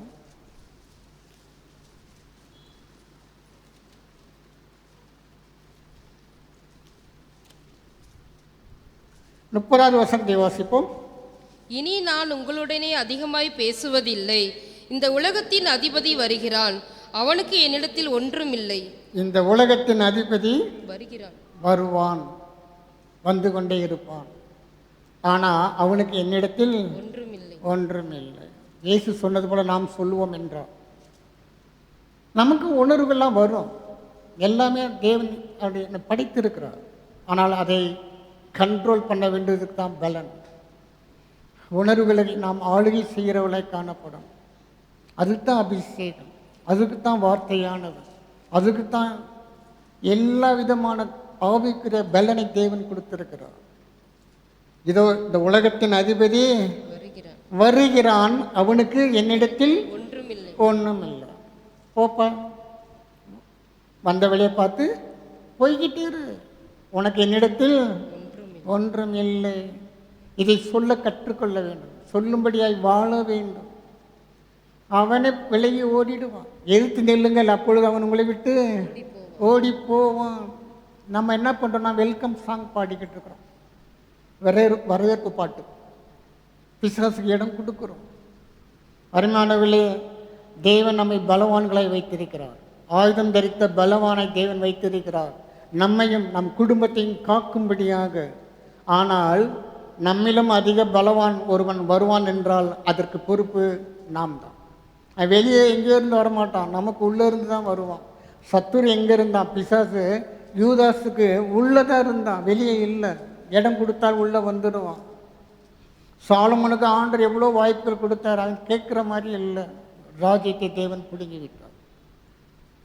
அதே மாதிரி தான் சிம்சோன், அவனுக்கெல்லாம் கத்த நிறைய வாய்ப்பு, மனம் திரும்பறதுக்கு வாய்ப்பு கொடுத்தார். ஆனால் அவனுடைய இருதயம் ஸ்திரீகள் மீதும் மது மீதும் மாது மீதும் மோகம் கொண்டதுனால நான் எப்போன்னு போல் உதறி எலும்பிடுவேன்னு எழுந்திரிச்சு பார்த்தா கடைசியில் மாவரைக்கி விட்டுட்டாங்க. என்ன பரிதாபம் பாருங்களேன். அந்த நாட்டில் மாவரைக்கி விட்டாங்கன்னா கேலி பண்ணுற மாதிரி. ஹோட்டலில் போய் சாப்பிட்டுட்டு காசு கொடுக்கலன்னா உள்ளே மாவரைக்கி விட்டுருவாங்க. இன்றைக்கி எப்படின்னு தெரில, அன்றைக்கி அப்படி சொல்லுவாங்க. எனக்கு அந்த அனுபவம்லாம் இல்லை, அப்படி சொல்லுவாங்க. மாவரைக்கி விட்டாங்கடா. சிம்சோன் கதை அப்படி தான் ஆகிப்போச்சு. அவன் ராஜ்யத்தை அரசு சொல்ல முடியாத தேவன் தெரிந்து கொண்டார். அவனுக்கு கொடுக்கப்பட்ட அபிஷேகம் அவ்விதமாய் தான் கொடுக்கப்பட்டிருந்தது. நமக்கும் தேவன் அதே அபிஷேகத்தை தான் கொடுத்துருக்கிறார். அதே பாத்தியானவர் நமக்குள்ளே இருக்கிறார். வித்தியாசம் கிடையாது. அப் அண்ட் டவுன்லாம் கிடையாது. தேவன் பாரபட்சம் உள்ள தெய்வம் கிடையாது. அருமையானவர்களே, இந்த உலகத்தின் அதிபதி என்னிடத்தில் வருகிறான், அவனுக்கு என்னிடத்தில் ஒன்றுமில்லை. இதே யோவான் சுவிசேஷம் 10வது அதிகாரம்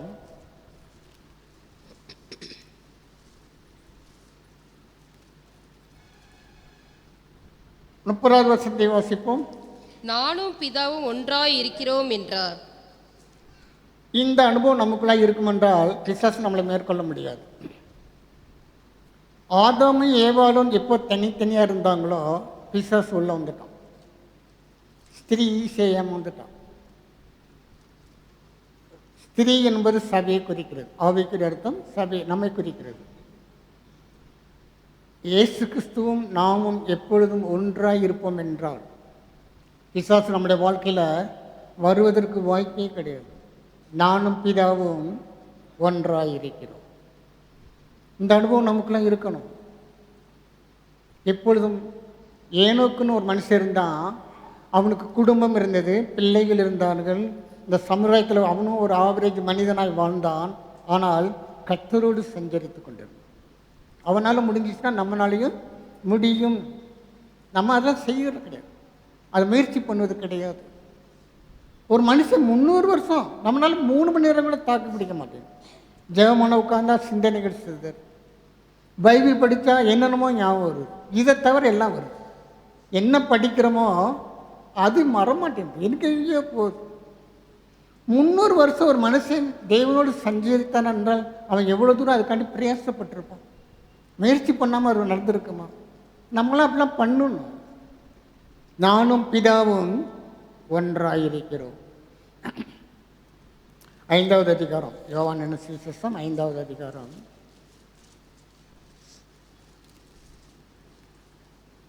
19வது வசனத்தை வாசிப்போம்.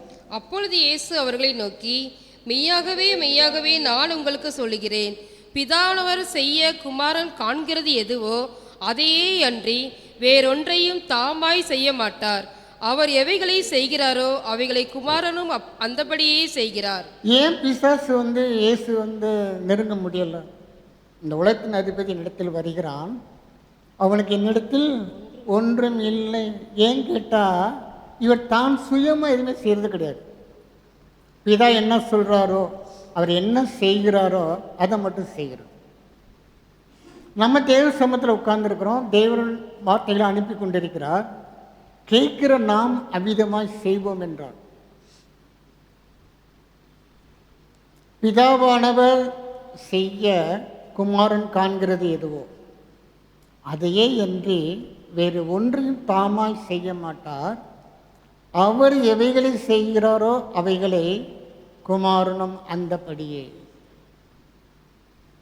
ஒரு கூட்ட மக்கள் ஆண்டோட்ட போவாங்க. ஆண்டவரே, உம்முடைய நாமத்தினாலே நாங்கள் தீர்க்க தரிசனம் உரைத்தோம் அல்லவா, உம்முடைய நாமத்தினாலே நாங்கள் பிசாசுகளை துரத்தினோம் அல்லவா, வியாதிகளை சுகமாக்கினோம் அல்லவா. ஆண்டு என்னம்மா சொல்வார்? அக்கிரம செய்யக்காரரே என்னை விட்டு அகன்று போங்க, நான் உங்களை அறியேன். நீ என் நாமத்தினால பிசாசு துரத்துனதுனால நீ பரலோகவாசின்னு உனக்கு யார் சொன்னா? பிசாசு ஓடினது நீ சொன்னதுனால இல்லை, நாமத்தினால. நாமத்தில் இருக்கிற வல்லமைக்கு பயந்து ஓடிச்சு. நீ தீர்க்க தரிசனம் உரைத்தது அது ஆவியானவர் கொடுத்த வரம், உன்னுடைய சாமர்த்தியம் கிடையாது. நீ தீர்க்க தரிசனம் கொடுத்து சொன்னதுனால நீ பரலோகவாசின்னு உனக்கு யார் சொன்னா? நீ வியாதிஸ்கமே கையில் வைக்கிறதுனால சுகமாயிட்டாங்க, அதனால நீ பரலோகவாசின்னு உனக்கு யார் சொன்னா? அது நாமத்தில் உள்ள மகத்துவம். அந்த நாமத்தை சொன்னால் யார் சொன்னாலும் பிசாசு ஓடிடும். யார் என்னன்னு சொல்லலாம். அது உன்னுடைய சாமர்த்தியம் இல்லை, உன்னுடைய ஆவிக்குரிய ஸ்டாண்டர்டும் கிடையாது. ஆண்டு சொன்னார், அக்கிரம செய்கைக்காரரே. அவர் என்ன சொல்றாரோ அதன்படி செய்யாதவர்களை பார்த்து கர்த்தர் அப்படிதான் சொல்லுவார். அக்கிரம செய்கைக்காரரே, என்னை விட்டு அகன்று போங்கள், நான் உங்களை நீ யாருன்னே தெரியாதுப்பா, நீ யாருப்பா, நீ நான் சொன்னபடி செய்யலையே, நீ ஓ இஷ்டத்துக்கு என்னென்னத்தை விளையாண்டுட்டு வந்து இங்கிருந்து நிற்கிற. கர்த்தர் நம்மை நிராகரித்து விடுவார். என்ன போடப்பட்டிருக்கிறது? 30வது வசனத்தை வாசிப்போம். அதே அதிகாரத்தில், நான் என் சுயமாய் ஒன்றும் செய்கிறதில்லை, நான் கேட்கிறபடியே நியாயம் தீர்க்கிறேன். எனக்கு சித்தமானதை நான் தேடாமல் என்னை அனுப்பின பிதாவுக்கு சித்தமானதையே நான் தேடுகிறபடியால் என் தீர்ப்பு நீதியாயிருக்கிறது. எனக்கு சித்தமானதை நான் தேடாமல். ஆண்டு என்ன சொல்லி கொடுத்தாரு? பரமண்டலத்தில் உங்களுடைய சித்தம் செய்யப்படுகிறது போல பூமியிலேயும் செய்யப்படும். பூமினா நம்முடைய வாழ்க்கையில், நம்முடைய குடும்பத்தில். நம்ம குடும்பத்தில் செய்யப்பட வேண்டியது எதுவும் கேட்டீங்கன்னா பிதாவின் சித்தம். பரலோகத்தில் செய்யப்படுகிறது போல என் வாழ்க்கையில், என் குடும்பத்தில் செய்யப்பட வேண்டும். ஆண்டவர் ஒருத்தர் சொன்னார், யார் எனக்கு தாய், யார் எனக்கு சகோதர சகோதரிகள்? பிதாவின் சித்தத்தின்படி செய்து முடிப்பவர்களே எனக்கு தாயும் சகோதரனும் சகோதரியுமாக இருக்கிறார். அருமையானவர்களே, அவர் வாழ்ந்ததெல்லாம் பிதாவின் சித்தம் மாத்திரம்தான். சீசர்கள் வந்து இயேசுக்கு சாப்பாடு கொண்டு வந்தாங்க. அவர் சொன்னார், நீங்கள் அறியாதிருக்கிற போஜனம் எனக்கு உண்டு. பிதாவின் சித்தத்தின்படி செய்து முடிப்பதே எனக்கு போஜனமாக இருக்கிறது. நம்முடைய வாழ்க்கையில் அந்த உணர்வு இருக்கணும். நம்ம என்ன செய்கிறோம்? என் சுய சித்தத்தின்படி செய்கிறேன்னா அல்லது கர்த்தருடைய ஆலோசனை கேட்டு நான் செய்கிறேன்னா? 99% நம்ம சுய சித்தத்தின்படி தான் செய்கிறோம். யாருமே மறுக்க முடியாது. ஒருத்தர் இப்படி ஜெபம் பண்ணா, ஆண்டவரே உங்களுடைய சித்தத்தின்படி எனக்கு திருமணம் நடக்கட்டும், ஆனால் உங்களுடைய சித்தம் அந்த மேரியாக இருக்கட்டும். ஆண்டவர் ஜெபம் பண்ணுறது எப்படி? உங்களுடைய சித்தத்தின்படி ஆகட்டும், ஆனால் அந்த சித்தம் என் விருப்பம்படி இருக்கும். நம்ம கற்றுட்டு அப்படி தான் டிமாண்ட் பண்ணுறோம். கத்துறாலாம் ஜெபத்தை கேட்கவே மாட்டார். பிதாவின் சித்தம் வேறு, நம்முடைய சித்தம் வேறு. நம் மாம்சத்துக்குரியவர்களை பார்க்கிறவர்களாய் நம்ம வாழ்ந்து கொண்டிருக்கிறோம். பிதாவின் சித்தம் மாம்சத்துக்குரியது இல்லை, பரத்துக்கு உரியது, பரலோகத்துக்குரிய காரியங்கள், ஆவிக்குரிய காரியங்கள். ஏன்னா அதுதான் நிரந்தரம். சரீரம் நிரந்தரம் கிடையாது. ஜாக்கிரதையாக நம் சத்தியத்தை புரிந்து கொள்ள வேண்டியது அவசியமாக இருக்குதுங்க. ஆண்டவர் சொல்றாரு, நான் என் சுயமாய் ஒன்றும் செய்கிறதில்லை, எனக்கு சித்தமானதை நான் தேடாமல் என்னை அனுப்பின பிதாவுக்கு சித்தமானதே நம்முடைய வாழ்க்கை. அதுதான். அதனால தான் ஆண்டவர் சொன்னார், முதலாவது தேவனுடைய ராஜ்யத்தையும் அவருடைய நீதியையும் தேடுங்க. நம்ம காலையில் இருந்துச்சுன்னா எதை தேடுறோம்? நம்ம தான் அதுக்கெல்லாம் ஆன்சர் பண்ணணும். நம்ம என்ன பண்ணுறோம், நம்ம என்ன பண்ணாமல் இருக்கிறோம்? அந்த கீவேர்டை வாசிங்க. லூக்கான சுவிசேஷம் 11வது அதிகாரம் 21-22 வாசிப்போம். ஆயுதம் தரித்த பலவான் தன் அரண்மனையை காக்கிற போது அவனுடைய பொருள் பத்திரப்பட்டிருக்கும். அவனிலும் அதிக பலவான் வந்து அவனை மேற்கொள்வானே ஆகில் அவன் நம்பியிருந்த சகல ஆயுத வர்க்கத்தையும் பறித்து கொண்டு அவனுடைய கொள்ளை பொருளை பங்கிடுவான். இயேசு கிறிஸ்துவை போல நாமும் சொல்ல கற்றுக்கொள்ளுவோம். இந்த உலகத்தின் அதிபதி வருகிறான், அவனுக்கு என்னிடத்தில் ஒன்றுமில்லை. நாம் முழங்கால் படிடுவோம். ஹல்லேலூயா, ஹல்லேலூயா, ஹல்லேலூயா, ஹல்லேலூயா. அருமையானவர்களே, கடைசி காலத்தில் வாழ்ந்து கொண்டிருக்கிறோம். கர்த்தர் கொடுக்கிற எச்சரிப்பின் சத்தத்துக்கு செவி சாய்க்க நாம் ஒப்பு கொடுப்போம். கர்த்தர் நம்முடைய எல்லாத்தையும் அவருக்கு முன்பதாக வெட்ட வெளிச்சமாக இருக்குது. எதுவுமே மறைபொருள் கிடையாது. ஒருவேளை நம்ம குடும்பத்தை சேர்ந்தவங்களுக்கு தெரியாமல் இருக்கலாம், நம்ம பெற்றோருக்கு தெரியாமல் இருக்கலாம். ஆனால் தேவனுக்கு முன்பதாக மறைபொருள் ஒன்றும் கிடையாது. தேவன் எல்லாத்தையும் வெளியரங்கமாக்குவார், வெளிச்சத்துக்கு கொண்டுட்டு வருவார். நீ இருளிலே சொன்னதை நான் வெளிச்சத்தில் கொண்டு வந்து நிறுத்துவேன். எனவே தேவ சமூகத்தில் ஒப்பு கொடுப்போம். கர்த்தர் நமக்கு கொடுக்குற அந்த தருணங்களை நாம் சரியை பிரயோஜனப்படுத்திக் கொள்ள வேண்டியது அவசியமாக இருக்கிறது. தேவ சமூகத்தை தாழ்த்துவோம். ஆண்டவரே, எனக்கு கொடுத்த பலனை நான் தக்க வைத்துக் கொள்ள வேண்டும். என்னிலும் அதிக பலவான் வருவதற்கு நான் இடம் கொடுக்க கூடாது. அவனிலும் அதிக பலவான் வந்து அவனை மேற்கொள்வானே ஆகில். நம்ம இடம் கொடுத்தா மேற்கொள்வான், இல்லைன்னா ஒன்றும் பண்ண முடியாது. இயேசு சொன்னது போல, இந்த உலகத்தின் அதிபதி என்னிடத்தில் வருகிறான், அவனுக்கு என்னிடத்தில் ஒன்றும் இல்லை. நான் என் சுய சித்தத்தை தேடாமல் என்னை அனுப்பின பிதாவின் சித்தத்தை செய்யவே நான் தேடுகிறேன்.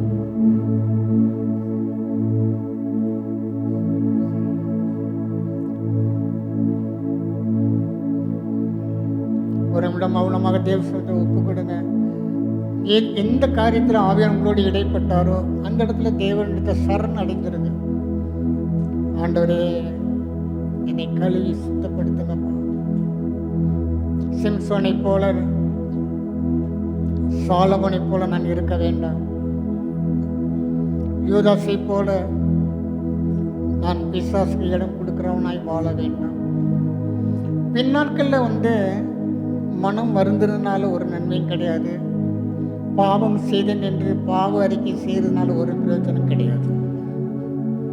எச்சரிப்பின் சத்தம் நம்ம நோக்கி வரும் பொழுதே நாம் சுதாரித்துக் கொள்ளணும். எங்களை நேசிக்கிற நல்ல பிதாவே, இந்த பரிசுத்த ஓய்வு நாளுக்காக நாங்கள் நன்றி செலுத்துகிறோம். ஆண்டவரே, உம்மை துதிக்கிறோம்ப்பா. நீர் எங்கள் மத்தியிலே அசைவாடி கொண்டிருக்கிறதுக்காக ஸ்தோத்திரம்.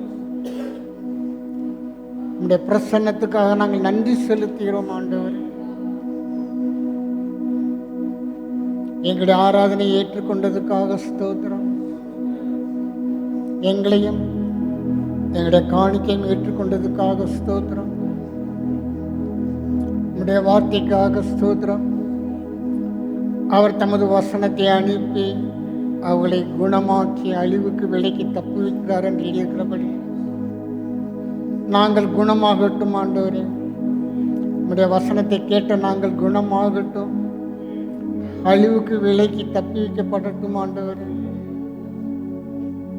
நல்ல பிதாவே, வார்த்தையானவரே, நாங்கள் மகிமைப்படுத்துகிறோம். நாங்கள் கேட்கிறவர்களாய் மாத்திரமல்ல, அதன்படி செய்கிறவர்களாய், உம்முடைய வார்த்தையின்படி வாழுகிறவர்களாய் எங்களை மாற்றுங்க. ஆண்டவரே, இந்த புது சிருஷ்டிப்பானது ஒவ்வொரு நாளும் எங்கள் ஆவியாத்மா சரத்திலே காணப்படட்டும். ஆண்டவரே, என்னை வாழ்வது நான் அல்ல, கிறிஸ்துவே எனக்குள் வாழ்கிறார் என்று சொல்ற அந்த அனுபவத்துக்குள்ளாய் எங்களை வழிநடத்துங்க. ஆண்டவரே, எங்களுடைய சுயமெல்லாம் சாம்பலாய் மாறட்டும். ஆண்டவரே, உம்முடைய சித்தம் எங்கள் வாழ்க்கையில் செய்யப்படட்டும். ஆண்டவரே, ஆண்டவரே, எப்பொழுதும் ஆண்டவரே, நானும் பிதாவும் ஒன்றாயிருக்கிறோம் என்று இயேசு கிறிஸ்து சொன்னது போல நாங்களும் சொல்லும்படியான வாழ்க்கை எங்களுக்கு அமைச்சு கொடுங்க. ஆண்டவரே, கல்லான இதயத்தை மாற்றி போடுங்க, வணங்க கழுத்தை மாற்றி போடுங்க. ஆண்டவரே, எங்களுடைய பிடரியை நாங்கள் கடினப்படுத்தாதபடிக்கு ஆண்டவரே, உங்களுடைய சத்தத்துக்கு செவி சாய்க்கிற இருதயத்தை எங்களுக்கு கொடுங்க. ஆண்டவரே, இன்னும் எங்களை பரிசுத்தப்படுத்துங்க. இன்னும் நாங்கள் நீதி செய்கிறவர்களாய் மாறட்டும். ஆண்டவரே, உம்முடைய நாமம் எங்கள் மூலமாய் மகிமைப்படட்டும். ஆண்டவரே, ஆண்டவரே, உம்முடைய இரத்தத்தாலே சம்பாதித்த சபைக்காக ஸ்தோத்திரம். சபையை உம்முடைய கருத்திலே ஒப்பு கொடுக்கிறேன். ஆண்டவரே, ஒவ்வொருவருக்காக நான் ஜெபிக்கிறேன். ஒவ்வொரு விசுவாசிக்காக, ஒவ்வொரு விசுவாச குடும்பத்திற்காக ஆண்டவரே நம்ம துதிக்கிறோம்ப்பா. அவரவருக்கு வேண்டிய கிருபையில கொடுங்க. உங்களுடைய தயவு இருக்கட்டும், உங்களுடைய இரக்கங்கள் இருக்கட்டும். ஆண்டவரே, நாங்கள் நிற்பதும் நிர்மூலமாகாது இருப்பதும் உங்கள் கிருபை. ஆண்டவர், உங்கள் தயவுப்பா, உங்கள் இறக்க. ஆண்டவர், நாங்கள் அதில் நிலை நிற்க எங்களுக்கு உதவி செய்யுங்க. நாங்கள் ஆவியிலே பலன் கொள்ளட்டும். ஆண்டவரே, எங்களிலும் ஆண்டவரே அதிலும் பலவான் ஒருவன் வருவதற்கு நாங்கள் இடம் கொடாதபடிக்கு எங்கள் பலத்து மேல் பலனடைந்து சீயோனை காண்ற வாழ்க்கைக்காக நாங்கள் ஜெபிக்கிறோம். ஆண்டவர், சபையில் இருக்கிற முதியோர்களுக்காக ஜெபிக்கிறேன். கர்த்தரவளை ஆசிரிய இந்த முதுமை பருவத்துக்கு வேண்டிய கிருபையில கொடுங்க. பிள்ளைகள் தங்கள் பெற்றோரை நேசிக்கவும், தங்கள் வயதான தங்களை பெற்றோரை கனம் பண்ற இதயத்தை கொடுங்க. ஆண்டவரே, ஆண்டவரே, முதிர் வயதிலும் நான் உன்னை சுமப்பேன்னு சொன்னீங்களே. ஆண்டவரே, நான் உன்னை ஏந்துவேன், நான் உன்னை தாங்குவேன்னு சொன்னீங்களே. ஆண்டவரே நம்முடைய வார்த்தைக்காக ஸ்தோத்திரம். ஒவ்வொரு முதியோருடைய வாழ்க்கையும் அப்படி நடக்கட்டும். இந்த முதுமை பருவத்துக்கு உள்ள சில பலவீனங்கள் எல்லாம் கத்தர் மாற்றி போடுங்க. நல்ல ஆரோக்கியத்தை கொடுங்க ஆண்டவர். முதிர் வயதிலும் கனி தந்து பசுமையும் குஷ்டியுமாக இருப்பான்னு சொன்னீங்களே ஆண்டவர். உடைய வாழ்க்கையின்படி ஆகட்டும். சபையில் இருக்கிற ஒவ்வொரு பெற்றோருக்காக நான் ஜெபிக்கிறேன் ஆண்டவரே. தங்கள் குடும்பத்தை ஆண்டவரே உமக்கு நேராக வழிநடத்துகிற அந்த பொறுப்பை அவர்கள் உணர்ந்து கொள்ளணும். பக்தி உள்ள சந்ததிகளை அவர்கள் பெற்றெடுக்க வேண்டும். தங்கள் கூடாரத்திலே ரட்சிப்பின் கம்பீர சத்தியத்தை கேட்க பண்ண வேண்டும் ஆண்டவரே. அப்படிப்பட்ட ஆண்டவரே ஒவ்வொருவருக்கும் அந்த பாரத்தை கொடுங்க. அவங்க வேண்டிய கிருபைகளை கொடுங்க, ஆலோசனையை கொடுங்க, பொறுமையை கொடுங்க ஆண்டவரே. நானும் என் வீட்டாருமோ என்றால் கத்தரையே சேவிப்போம் என்று சொன்னது போல ஆண்டவரே சபையில் இருக்கிற ஒவ்வொருக்குள்ளாக அந்த பாரம் உண்டாகட்டும் ஆண்டவரே. சபையில் இருக்கிற வாலிப பிள்ளைகளுக்காக ஜெபிக்கிறேன். வாலிப நாட்டில் சிஸ்டராய் உண்மை பற்றி கொள்ள உமக்கு சாட்சி உள்ள பிள்ளைகளாய் வாழ கிருபை செய்யுங்க. படிக்கிற பிள்ளைகளுக்கு நல்ல ஞானத்தை கொடுங்க, கல்விமான நாவை கொடுங்க. படித்து முடிச்சுட்டு வேலை வாய்ப்புக்காக காத்திருக்கிற பிள்ளைகளுக்கு வேலை வாய்ப்புகளை கொடுங்க. வேலை செய்கிற பிள்ளைகளுக்கு நல்ல ப்ரமோஷன் கிடைக்க, மேன்மை அடைய கத்தர் அப்படிப்பட்ட அன்றைய பாதையிலே வழிநடத்தும்படியாக ஜீவிக்கிறேன் ஆண்டவரே. திருமணத்துக்காக காத்திருக்கிற பிள்ளைகளுக்கு காரியங்களை கைக்கூடி வர பண்ணுங்க. ஏற்ற துணையை நான் உண்டு பண்ணுவேன்னு சொல்லி இருக்கிறீங்க ஆண்டவரே. சுகப்பிரசவத்திற்காக ஜெபிக்கிறேன் ஆண்டவரே. உம்மை துதிக்கிறோம்ப்பா, உம்மை ஸ்தோத்தரிக்கிறேன்ப்பா. சரீரத்தில் பலவீனமாக இருக்கிறவர்களுக்காக நான் ஜெபிக்கிறேன். இஸ்ரவேல் கோத்திரத்தாரிலே பலவீனப்பட்டவன் ஒருவனும் இல்லை என்று எழுதியிருக்கிறது. சபையிலே அவ்விதமாய் பலவீனங்கள் எல்லாம் மாறட்டும், பலன் உண்டாகட்டும், சுகம் உண்டாகட்டும், சைக்கியம் உண்டாகட்டும், சமாதானம் உண்டாகட்டும். சாப்பிட்ற அப்பத்தின் தண்ணீரை ஆஸ்வதிங்க. வியாதியை விலக்கி போடுங்க, ஆயுசு நாட்டில் பூர்ணப்படுத்துங்க. எல்லா பலவீனத்தின் முகங்கள் இயேசுவின் நாமத்தினாலே முறிந்து போகட்டும். உன் வேதனை நீங்கி சுகமாயிரு என்று சொன்ன உம்முடைய வசனத்தை சபைக்குள்ளாக அனுப்புகிறேன். வேதனைகள் நீங்கட்டும். நீ எல்லாவற்றிலும் வாழ்ந்து சுகமாயிருக்க விரும்புகிறேன்னு சொல்லியிருக்கிறீங்களே ஆண்டவரே. அவ்விதமாக நடக்கட்டும் ஆண்டவரே. பொருளாதார தேவைகளை சந்திங்க, குறைகள் எல்லாம் தேவன் சந்திங்க. கர்த்தரை தேடுகிறவர்களுக்கோ ஒரு நன்மையும் குறைபடாது என்று இருக்கிறது ஆண்டவரே. எல்லா தேவைகளும் சந்திக்கப்படட்டும் ஆண்டவரே. நீயோ கடன் வாங்காதிருப்பாய், அநேக ஜாதிகளுக்கு நீ கடன் கொடுப்பாய்ன்னு சொன்னீங்களே. பொருளாதாரத்திலே பிள்ளை அன்றே சபையாரை கரத்தை பலப்படுத்துங்க. நல்ல பிதாவே துதிக்கிறோம்ப்பா. குடும்பத்தில் ரட்சிக்கப்படாதவங்களாம் ரட்சிப்புகளாய் வரும்படி கிருபை செய்யுங்க ஆண்டவரே. துதிக்கிறோம்ப்பா. இருக்கிற இடத்துல உங்களுக்கு சாட்சியுள்ள குடும்பங்களாய் காணப்படட்டும் ஆண்டவரே. பாடகர் குழுவுக்காக ஸ்தோத்திரம். பிள்ளைகளை ஆஸ்வதிங்க. அதுக்கேற்ற பலனை அவரை பெற்றுக்கொள்ளும்படி அவருடைய வாழ்க்கையில் பெரிய காரியங்களை செய்யுங்க. இசைக்கறி வாசிக்கிற பிள்ளைகளுக்காக ஸ்தோத்திரம் ஆண்டவரே. நல்ல இன்னும் தாளந்துகளை கொடுங்க. இன்னும் மக்கண்டு எழும்பி பிரகாசிக்கட்டும் ஆண்டவரே. ஆண்டவரே துதிக்கிறோம்ப்பா. குழந்தைகளுக்காக ஜீவிக்கிறேன். சிறு பிள்ளைகளின் இடத்துல வருவதற்கு இடம் கொடுங்கள் சொல்லியிருக்கிறீங்க.